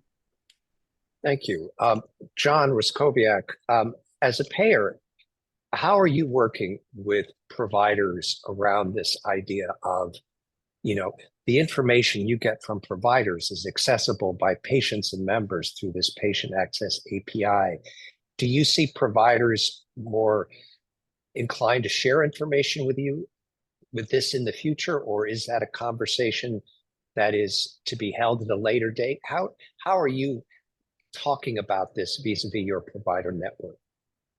Actually, the overlapping is the California Data Exchange mandate that was supposed to be effective at the end of January has driven that. And even in our contracts, the state says the plan must ensure that their eligible providers must be contracted, must participate. So with that, I've had myself discussions with CIOs at some of the large providers about how are we going to get this data? How are you looking at using it? How are you sharing with the data exchange? And then overlapping, going with the QHIO, that there's only 5 in the state, and even sharing how we're connecting and in some cases referencing each other to set up connectivity that way. So it overlaps with like California being ahead of that. So then now everybody can see and share that data, have that higher record, or much more data in a record that can be shared by both parties. Thank you. Karuna, from the Blue Cross Blue Shield Association perspective, how are you working with your member plans with respect to coordinating with their providers to ensure that when the health plan is accessed, members have the best possible information available to them? What are you doing with respect to that? So at the association, we're in a similar position as it relates to across the Blues. So if you move from one Blue provider to another Blue provider, you may need data from that previous Blue provider. So we do have API capabilities to enable that data exchange between our kind of member plans. That usually happens, on an on-needed basis and as the plans choose to integrate it into their onboarding process. So, it's kind of a case-by-case basis, but I appreciate the conversation here because I think it's definitely pointing out the paradigm shift that is intended with some of these rules around, consumerizing and figuring out, do I want to go to Apple Health Kit or would I rather go to my Epic portal or would I rather go to my health plan? And I think, from some of the plans that have implemented patient access, their goal really is to enable the medical, pharmacy, dental, and vision claims and clinical data. So a comprehensive sort of experience. And some of their customers have actually, that we've heard of from, have really actually liked the capabilities. I think a few years back, if you were going to try to query some of the patient access API interfaces, they'd be relatively bare. But especially with the larger health plans, they've come a long way, and they're obviously expected to be leveraged more with the rest of the interoperability mandates. And I think as this consumerization and this experience, where do folks like to get their financial data, from their bank or from something like a mint.com? I think plans will get more creative with how they can develop that sticky user experience and drive that to kind of their bottom line goals with patients and customer and members, as well as between the various payers to kind of move it beyond just the Blues and into the larger ecosystem. Thank you. Before we move to the next Access API, the Provider Access API, I want to ask Kevin Day, Mark Scrimshire, I want to ask as well, Richard Abercrombie, I want to ask the three of you, starting with you, Kevin.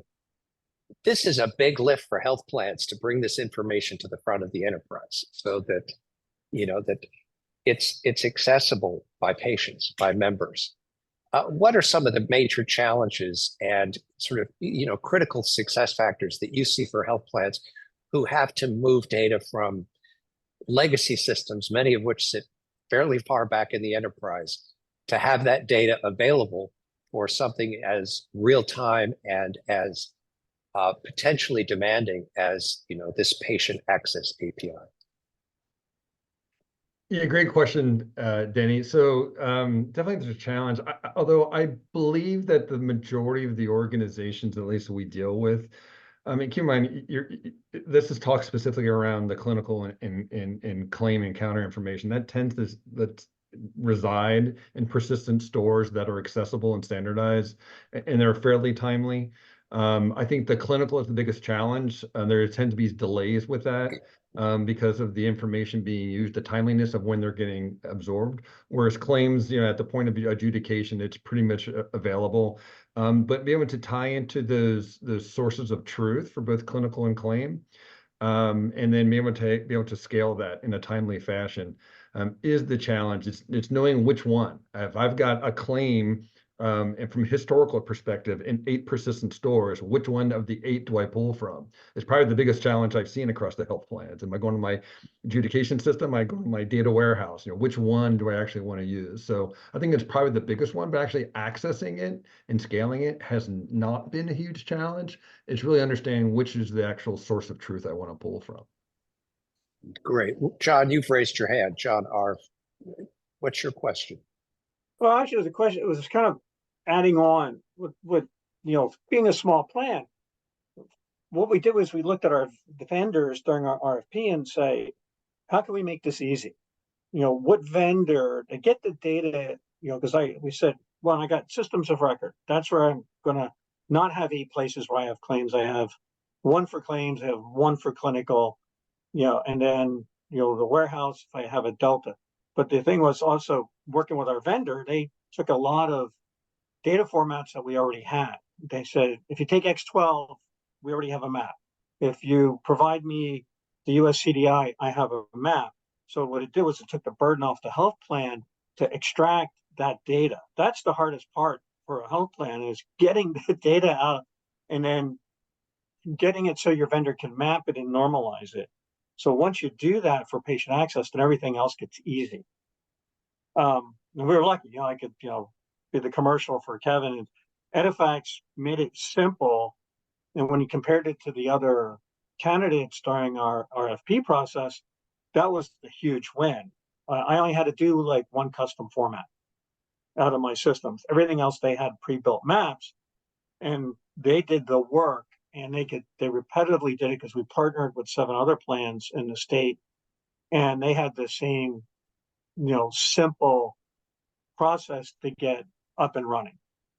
So I just wanted to highlight extra, how that challenge could be overcome by a technology company.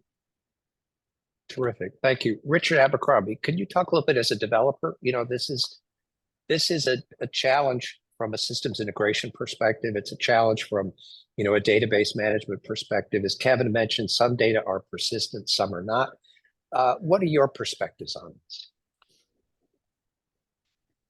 Yeah, I definitely, agree with a lot of, Kevin's comments there. You have, a lot of the systems that, we personally worked with in integrating with Fire for the original patient access and provider directory. You get batch data coming in every day, for instance, right?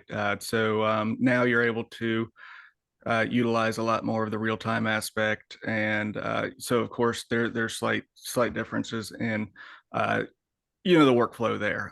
Instead of perhaps files transferring and parsing files, you instead have direct API requests that are running every day, well, throughout the day. Also, I think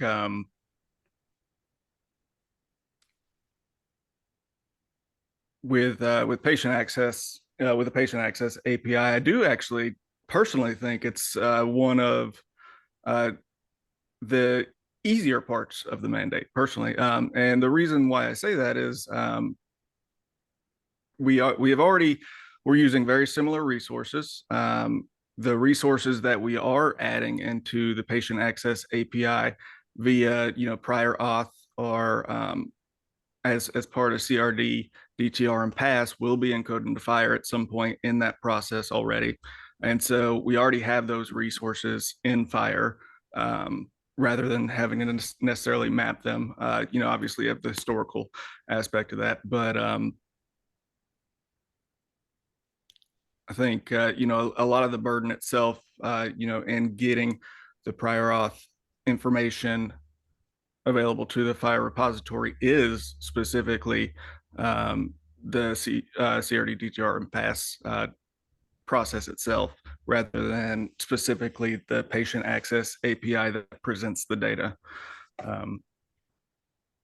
But I would also definitely echo one of the other topics that Kevin mentioned. And I think, it's popped up for us, a couple times too. It's like, who is the source of truth, right? So as you are looking between maybe perhaps daily batch processes and real-time API requests, if a Fire server is the first point that an EHR hits, how does that affect what what either the business or the in process think about the source of truth? Do you still send everything to a data lake, or can you bring stuff a little bit closer to the Fire server to allow for quicker responses or stuff of that nature?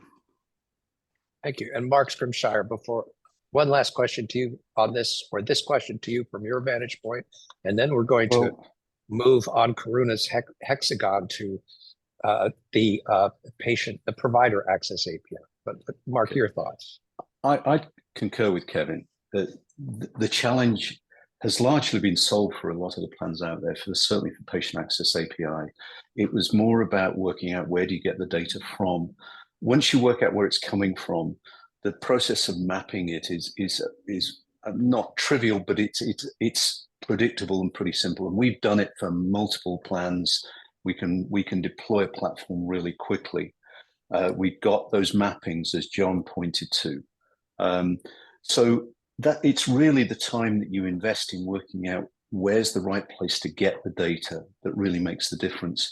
When you look ahead to prior authorization, I think the key bottleneck in implementing this could well lie with the utilization of prior auth vendors, because they've got to take the largely written medical guidelines, distill down the information that's required to be gathered, create questionnaires and clinical quality language to extract that data from various EMRs in order to be able to process this. That is going to be the big lift in this next rule. Thank you. And let's move on to the provider access API.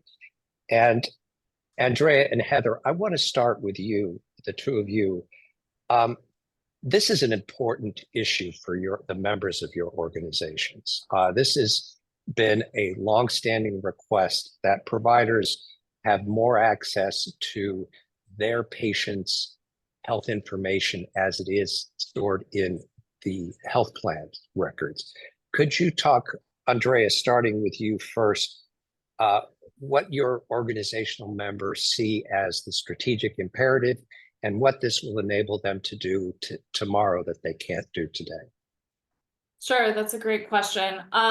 So I think this is potentially game changing for providers, right? Having this kind of access. I think it really speaks to the potential completeness of the patient record, and can really aid with any coordination of care. And just, this has been mentioned a few times throughout the discussion today, but just kind of my own anecdotal story. I seek care in the Chicago area at 2 different systems. The systems are not integrated, they do not speak to one another, the data doesn't cross over. I think it's critical then for provider in one system to have my complete record, know exactly, what happened at system B previously. I think it also takes a lot of that onus off of the patient to have to try to go through their history. They might forget, there are a lot of complex medical terms, right? Patients might forget, they may not fully understand. So it takes that onus off of the patient, and empowers providers to have that information at their fingertips from the very beginning. Heather.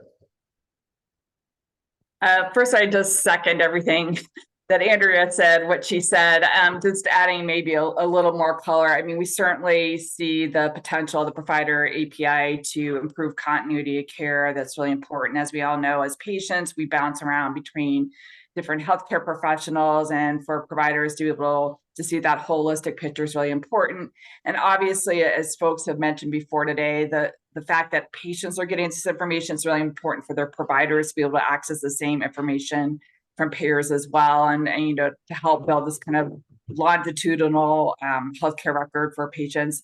I would say that from a provider perspective, it's going to be really important that the data are high quality, that they are reliable, that they are standardized, and meaningful, that the data is actually usable and actionable. I know from speaking to our physician members on other health IT issues, if they try a new tool or resource a couple times and they are not impressed with it, it doesn't work well, it's not meaningful data, they are not going to just keep on trying and hope things are better. So I think it's really important that these provider APIs, when they first are available in early 2027, essentially create a good first impression on the physician and other healthcare professional community, so they're incentivized to use them.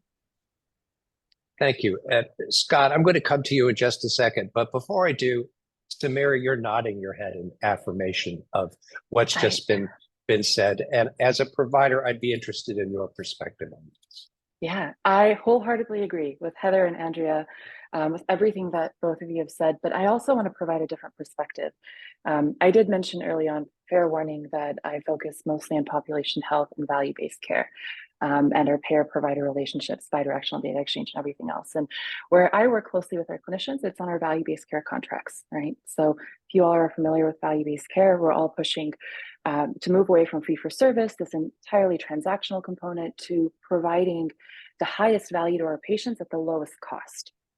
And so within a lot of these agreements, right, our clinicians are constantly looking at, you all talked about patient attribution previously, at their patient attribution method, their panel patients assigned, attributed, all of that stuff.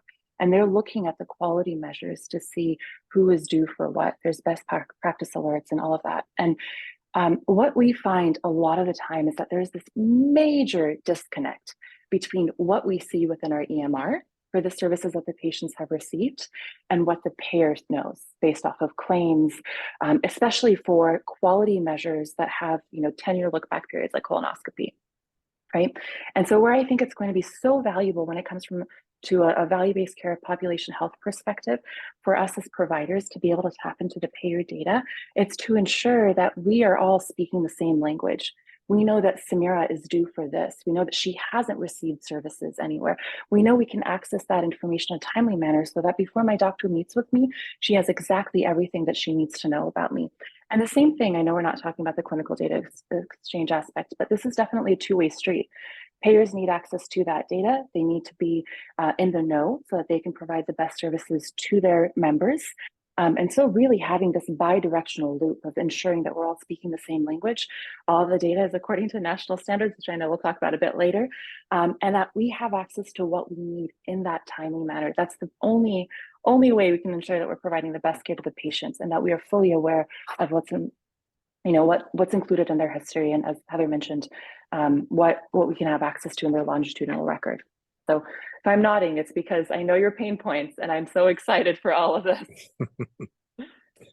Scott Weinberg, after hearing this, I hope you feel that you've penned the right regulation and the right, the right components to this access API, the provider access API. Could you talk a little bit about, based on what you're hearing and based on the extensive work that you and others at CMS have done to put this together, are you hearing the kind of goals that you had in mind being brought to the table, or do you see a gap? Or are there things that you think we need to focus on that might be, additional to this discussion? No, it's been exciting to hear the discussion. I have a list of talking points written out, and everybody's hit them already. So that's great. It seems I think once Andrea started talking, I'm just ticking off talking points I no longer have to say. So I think that really shows I'm glad to hear that there seems to be alignment with what we intended with finalizing these policies. I think the only thing I might add is that the rule is called the CMS interoperability and prior authorization rule, right? So whereas we definitely see how this can improve interoperability, how it and where interoperability can really live up to its name by giving providers this kind of access point that they really haven't been leveraging. But keep in mind, it does make in addition to the claims and encounter data in USCDI, it will make the prior auth data for items and services also available, and that because that also gives providers insight into when a patient needed a prior auth and various other information, and so that can also help them understand certain prior auth requirements, even if they're not using the prior auth API, which I don't think you have had a session about yet. So I think that's but I think that's the only thing I might add to the discussions that have been brought up. So. Well, we're glad we're not hearing a whole lot of things that we didn't expect. I think I appreciate that we're in alignment with, with what you intend. Yeah, and to the point about we definitely, to Samira's point about value-based care, we definitely, and as you'll see in the as you may have seen in the final rule already, we got many comments about that, and agree that this is at a point that that this can be invaluable to that. No pun intended. No, thank you very much. Samira, you have your hand raised. Share us your thoughts. Yes. So because whenever we talk about prior authorization, this overwhelming sense of reducing burden, right, creeps up on all of us. And I think when we talk about clinical data, we can all agree that patient care, clinical data exchange is at the forefront of everything. And then we kind of shift our focus to burden reduction, right? Every payer has a different portal. The processes are different. Even with a Smart on Fire option, we hear our practitioners say, I cannot launch 5 different apps. I cannot incorporate that into my workflow, right? So there are amazing things that organizations like eHealth Exchange are doing as it pertains to prior auth and many others. But what I feel like does not get talked about enough, and I saw the comment about the financial aspect in the chat, is the administration around value-based care does not get talked about enough. So clinical data exchange is pivotal to everything. But when you are in a value-based care contract, especially if you're in a smaller provider group, or you're part of an ACO, or you have high performance networks, clinically integrated networks, where you're not on a single instance, right? Even within Providence, we have 3 different EMR instances. Marrying those up together takes a lot of effort, right? But I'm digressing. But when it comes to the integration of data within a value-based care contract and knowing how well you are performing and understanding your data from a provider perspective. If you are in 10 different value-based care agreements with varying risk, and you potentially may have to pay money back to the payer because your total spend is above what they've been able to recoup through premiums and elsewhere, you as a provider may not be able to survive for long, right? You don't have insight. You're receiving data in PDFs and Excels and all this stuff, and you're trying to make heads or tails of it. Everyone speaks a different language. And I feel like we don't talk about that burden enough. We're talking about the clinical exchange, which is great. We're talking about prior authorization, which is great. And I cannot wait to see until we can expand that and say, okay, we have the EOB data, we have the profiles. You have ATR in here or some form of member attribution. You know who your members are. We're supporting the capability for bulk. So let's make sure that you as a provider who are engaging with your payer partner in this value-based care contract, you're doing your due diligence to step away from fee-for-service, you have what you need so that not only can you take care of your patients from a clinical and quality standpoint, but you can also take care of your practice so that you can keep your doors open and you can reinvest into your patients, your practice, and continue to provide care. So I know it won't happen overnight, but I hope that as we talk about data exchange and scalability as a real thing, and we're scaling out and up, we can also talk about the burden associated with just the truth of participating in value-based care, really, and wanting to provide the best care that you can. So I have to throw my 2 cents in there. Well, thank you for sharing that. I appreciate it. Hans, it looks like all roads lead to the electronic health record. In some respects, you're going from being an enterprise technology to an inter-enterprise technology. When you look at the strategic roadmap for Oracle Cerner, and you think about the clinical user, the depth of clinical information that's required at the point of care. And now you have an entirely new dimension being added to the electronic health record, where it's part of a system that brings data that is not generated at the encounter, but from health plans to further fulfill the information needed by a caregiver at the point of care. What does that, how do you look at that strategically, and what do you see as the priorities from a systems development and application development perspective? That's a good question, and considering some of the conversation that has happened so far, I'm not so sure whether I need to talk pentagon, triangle, octagon, because we're adding more endpoints that have data, and focusing initially a little bit more on the provider API. Adding a data point that has an endpoint that has clinical data, other data as well. The question is that, okay, when should I go to that and use that? Where should I insert it? And I think that's in many ways a similar question as that other providers have data as well. So I now have, if I just look at the clinical data, the question is how do we optimally integrate that into a view and a support tool for the clinicians? And I think there's a short-term part of it is that there is opportunity as a result of the provider API to get data from a source that can augment what you already have, because other providers are not yet connected to a network. You don't have the connections yet. We already are in many cases inter-enterprise in the sense that you described. We're already connecting in a variety of different ways through networks, through direct connections in a lower case, etc. That's already happening, but it's trying to optimize the full set of data to the provider, not only for the provider's benefit, but for the patient's benefit in the end, that they can have a complete record. So in that sense, the provider API can add to that opportunity. At time of registering, at time of scheduling, as follow-ups, that you can reach out to another source and say, hey, I don't know about this patient yet. What else do you have? And in that sense, you're going to see that in the beginning, there's many opportunities that can fill gaps. But I think we also have to be realistic. That goes to the question of source of truth. If everybody is connected, which is what we want to do, which will not happen tomorrow or the day after, but there will be a couple of weeks thereafter, is that what at that point in time are my options? I might already have all the data by connecting to all the providers that the patient has been. So I think we need to, over time, and that's where I like some of the comments from Samira as well, we need to look beyond not only the clinical data, but the other data. As Scott referenced the data from a prior auth perspective, which start to intertwine with prior authorization.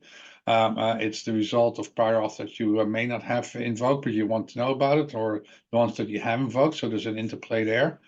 But it's also for value-based care that I need to have insight, perhaps more than the clinical data provides. If you are managing it in an ACO setting as a provider, how do I do that? So I think this is a great start to get that connectivity going at a level that we have not seen before. And where exactly it will go, how much of the clinical data stream from the payer to the provider will be tapped into in all the same workflow points as it would come from another provider.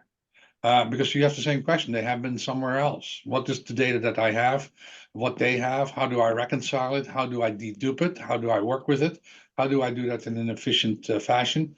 I now have another data source that I can do that with, which is great. At the same point in time, it's a larger set of data that now needs to be deduped and reconciled. So I think that's where we are looking at how does it fit in, how can it plug in, where are our provider community, where are they going to see the biggest value for that? And will not be limited to the clinical data. It will be the prior auth, what does it do to my value-based if I'm involved in that, etc. So it's more general of provider API. What does the payer have that can add value to me as the provider, as a caregiver, or as a care provider, I should say, or as a healthcare organization? What do I need to do that? And this is a step forward in that, another part of the puzzle, another tool in the toolkit, so that we're not trying to do everything with the same hammer on the different screws and nails and otherwise. Thank you. I'm going to come back, Hans, to you with a related question. But Leslie, this is a whole different dimension of trust and security from the patient access API. Could you talk a little bit about the work that you're doing with providers and health plans when it comes to, the integrity of this exchange and, the assurance that the information is secure and the like? Yes, so this very much picks up from the previous discussion in that it's really important for the stakeholders along this continuum, everybody who's involved, to know that they can trust one another. And I mentioned briefly, and I won't go into it, but we have this technical scalability problem that's being solved as our regulatory standards are being embraced. That was the issue having to do with the identity and authentication. But the ability for one another to trust each other is huge. And I mentioned before on the patient side, we're hoping that in some common language and ability to help train the patients to understand who they can trust and how they can look for a safe app, for example, to use is important. We think that that same assistance will help the health plans and the providers. But we also suggest that the use of an independent third-party review is very helpful. I've seen a couple times the Karen Code of Alliance, the same kind of concept that you have an independent third party that basically takes a look at the controls and says, look, this can be trusted, if you will. There are organizations, Direct Trust is one of them, that has a program for the technical app developer, the technical developer, to be able to say, even though I may not be subject to HIPAA, I follow basic security standards for security lifecycle development and change management, and you can trust me, so to speak, by showing the world you have a good housekeeping seal. So I think that's probably the single most important thing I'd like to suggest, is that the consideration of independent third-party review as a way to allow someone else, whether that be a health plan or a tech app developer, know that I could be trusted for my controls from a privacy, security, cybersecurity perspective is important. Great. Hans, the electronic health record is, as we've talked about, is going to be the source of truth increasingly, not just from a clinical care at the encounter perspective, but for population health management, value-based care. And the data that are going to be increasingly be incorporated into the EHR are going to have varying degrees of value or provenance. Some may be several generations or more removed from the EHR, coming from other sources and other systems.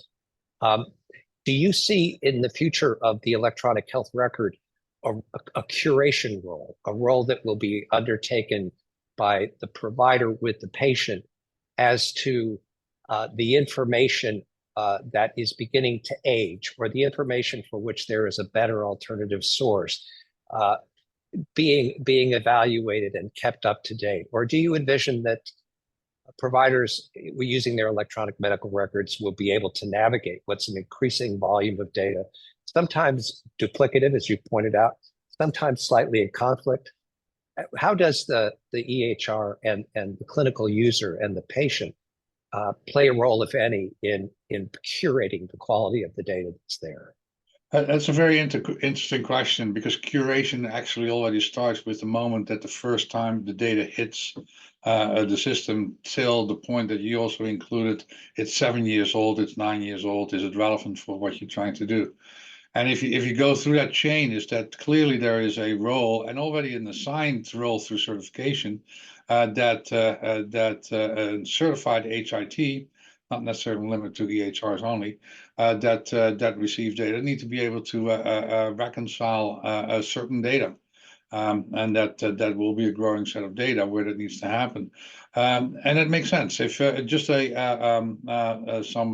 some sense of what that entails, in some of the work that we are doing, some of the upfront work where we are, our systems are used to manage the data coming in.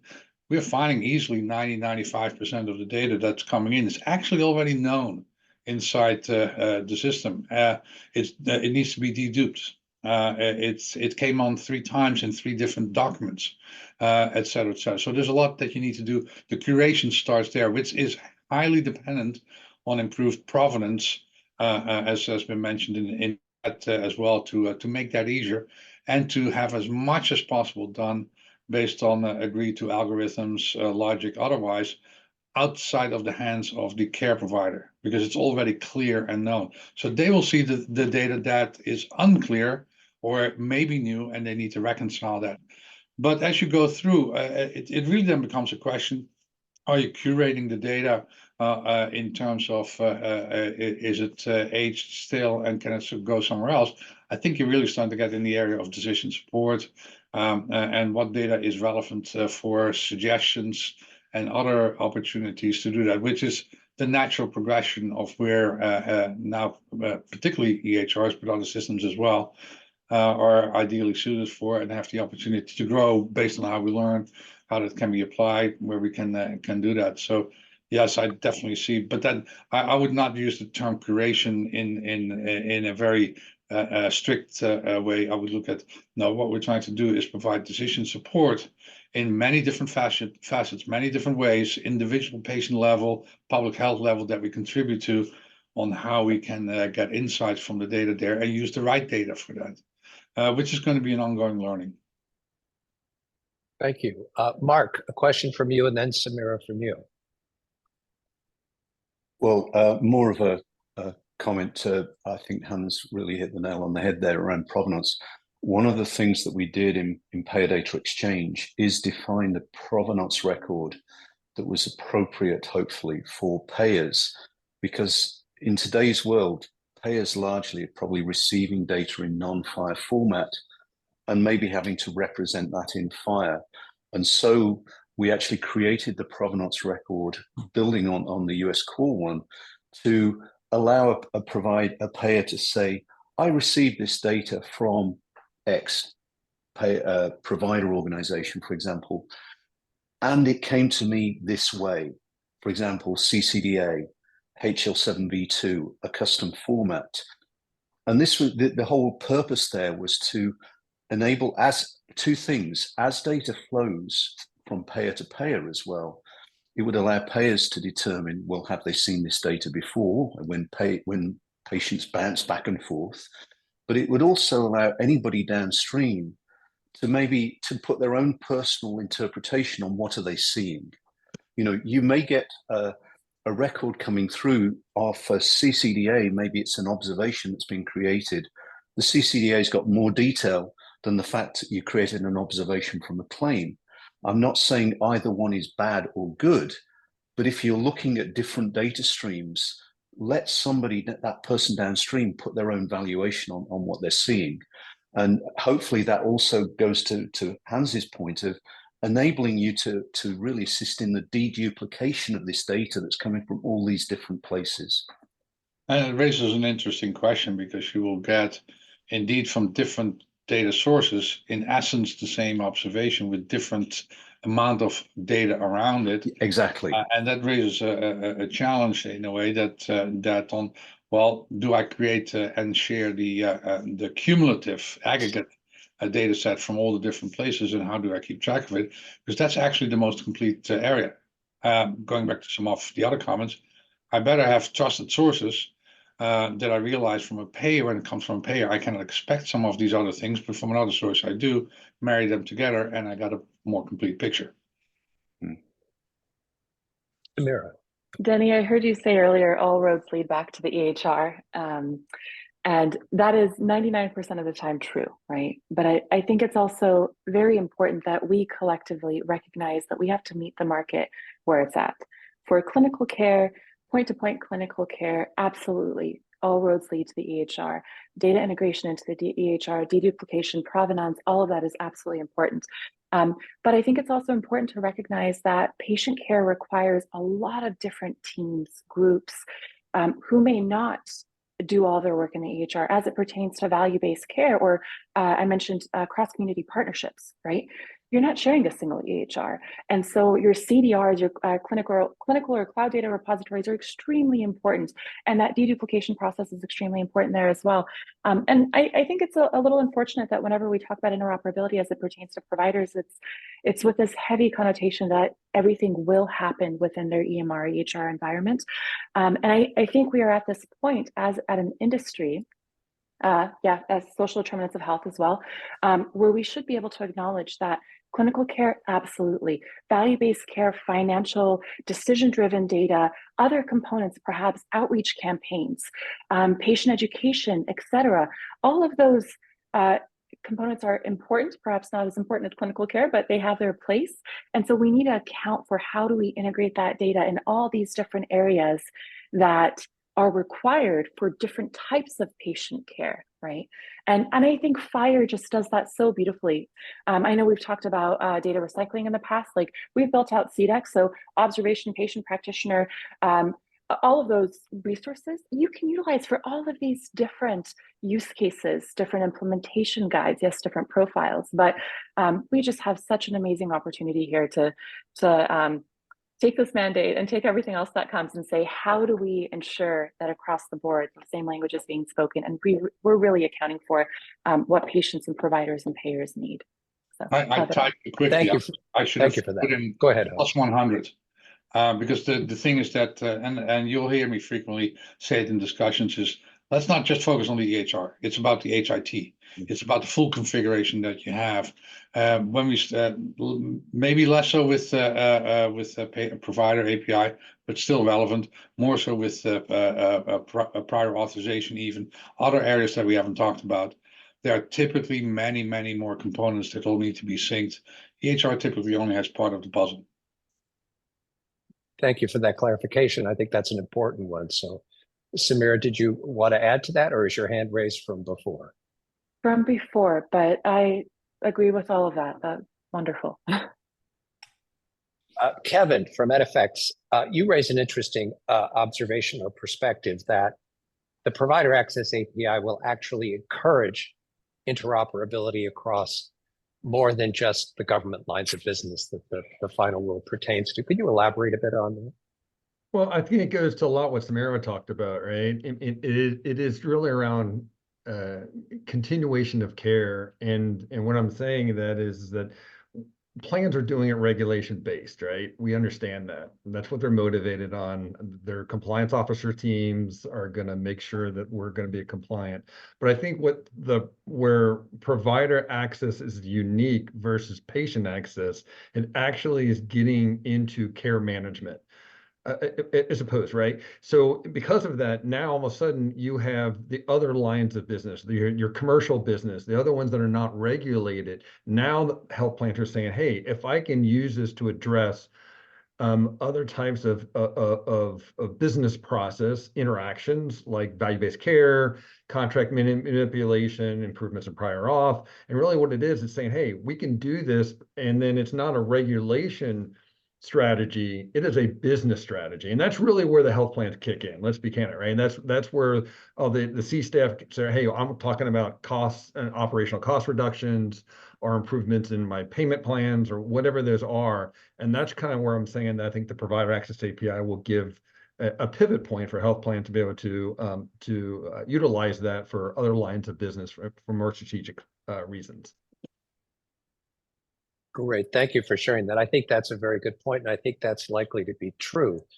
Let me, as we're nearing, the bottom of the hour, we're a quarter past, and I'm mindful of people's time and the need for us to wrap up. But before we do, Lorraine and Scott, I want to come back to you as our policymakers and ask you, based on what you've heard in the discussion today, and obviously without having a crystal ball as to what regulations and rules will be forthcoming from CMS, where do you see the sort of the tenor of regulation heading once we've established these API requirements, we've established this data sharing economy? Where does CMS go next? What are some of the priorities of the agency once we have this democratization of data? We have available information that can address so many different use cases in addition to clinical care, population health management, community health, public health. What are your priorities? And Scott, I'll start with you, and then Lorraine, I'll go to you.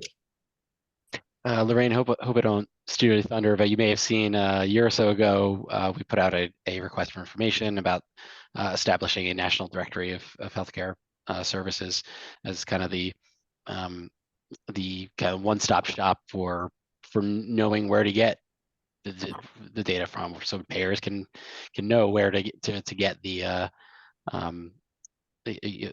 where to ping to get the data, where providers can ping payers, and so that is something we got a lot of great feedback on, and we're actively exploring now. But Lorraine, I don't know if you anything to add to that, or no, I think that's actually a good answer, is because that's coming as sort of may circumvent where people might ask, is like, so when? Because I think that's always the question of like, when are you doing, what next? And I think part of it is, how are we doing? We need to collect information. So we've put out, what we call Rule 1, which is the Patient Access Provider Directory. Now we've put out this rule for prior authorization and these other APIs. Are people actually using it, and are they benefiting from it? We really like to see how well that's doing. And then how are both the payers and the providers, how's that data converging? And what do we need to do next in terms of maximizing the patients' or members' access to their information before we just glom on? I think people, as Weedy keeps saying, it's raining regs. It's not just a matter of more policy, it's better policy. So what can we do to really help people leverage what we've done to improve patients' access to good information that they can use to improve their health? So I think we really want to be able to collect some good information. Thank you. Let me ask Samira, as a health plan, representative for. I'm sorry, not Samira. I'm getting perhaps I have my things crossed, but let me look to anyone in our panel to answer this question. As we move forward with this kind of innovation, should we be starting to collect the data now? what's our prior authorization look like today? What does our rate of patients' attempts to access our payer API, our provider API, whatever the means of access is, we need to set a baseline. Are you seeing, or do you recommend, or does anyone on the panel have a perspective as to, if we're going to measure the effectiveness of this, we need to know where we're starting? Perhaps I can throw that out to the group and take a response from anyone who has a perspective on it. I am happy to take a first stab at that.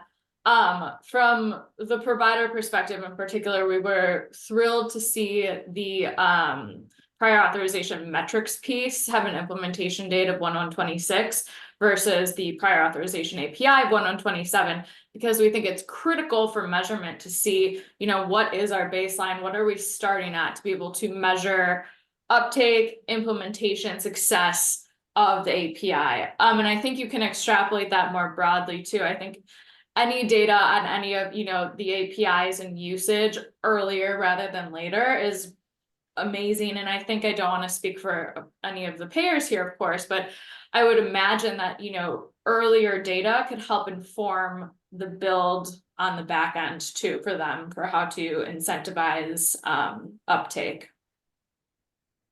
Kevin, you have your hand raised.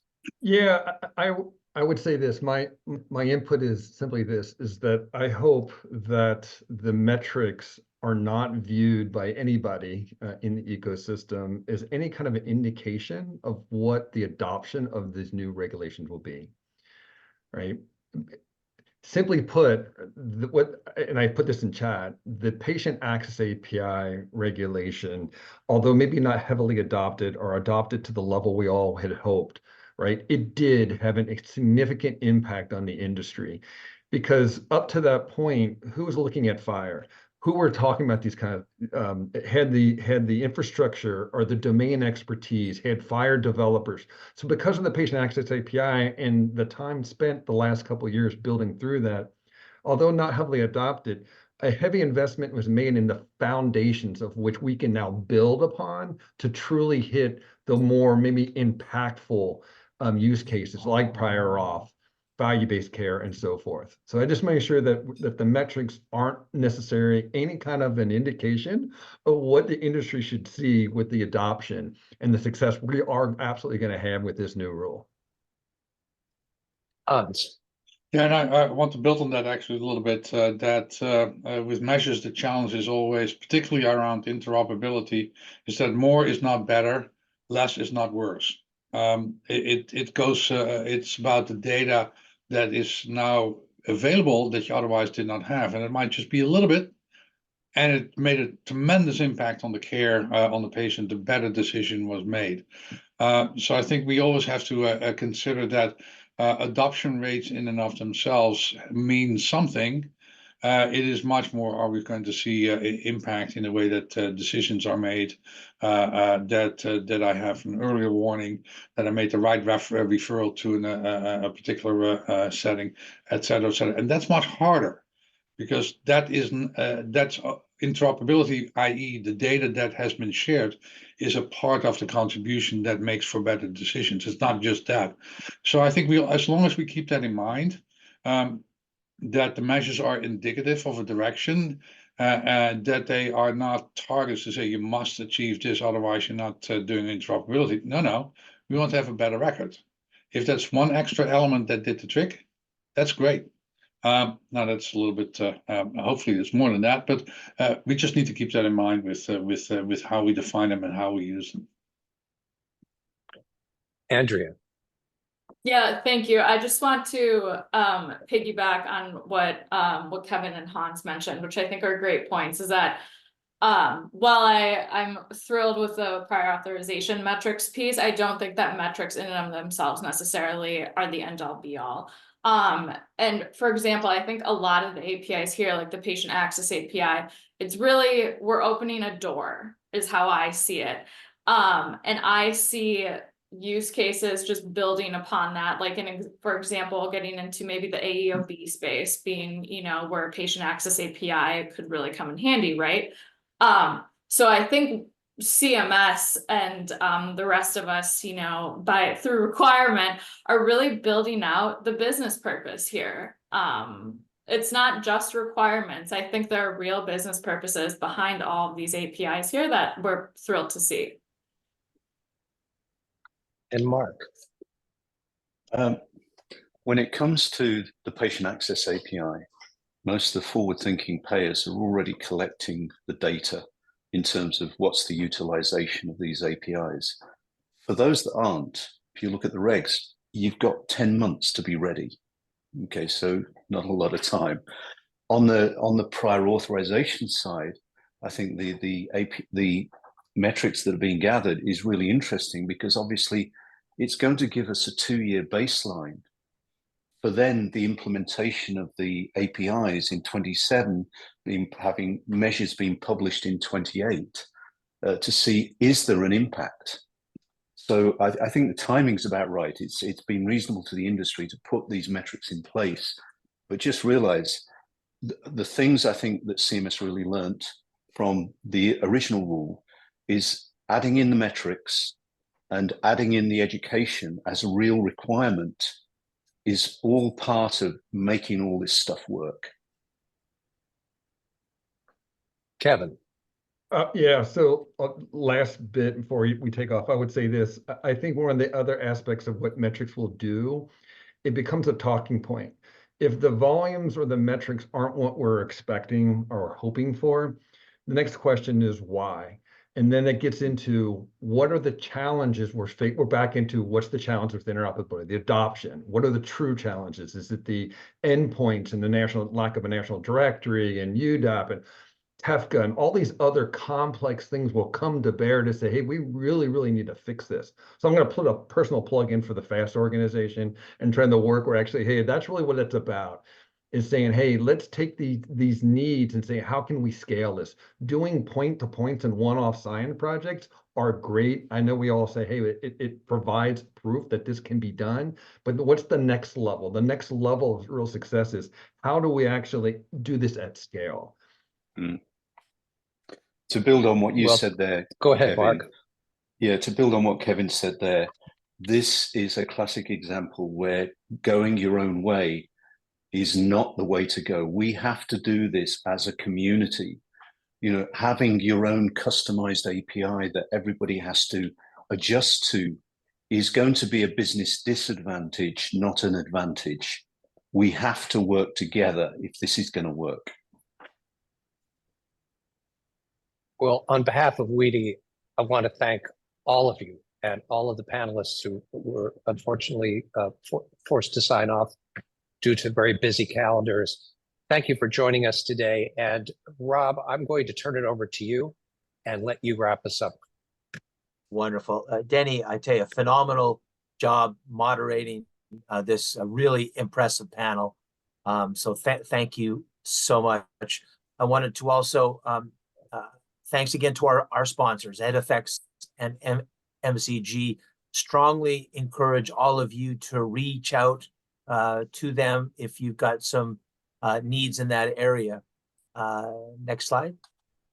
So as we mentioned at the beginning of the program, we do have 2 programs coming up focused on the prior authorization components of the final rule. So the first one next week will be on, or 2 weeks will be on payer, provider, and patient impact of the rule. And then we switch over to the vendor side and also spotlight early adopters and pioneers.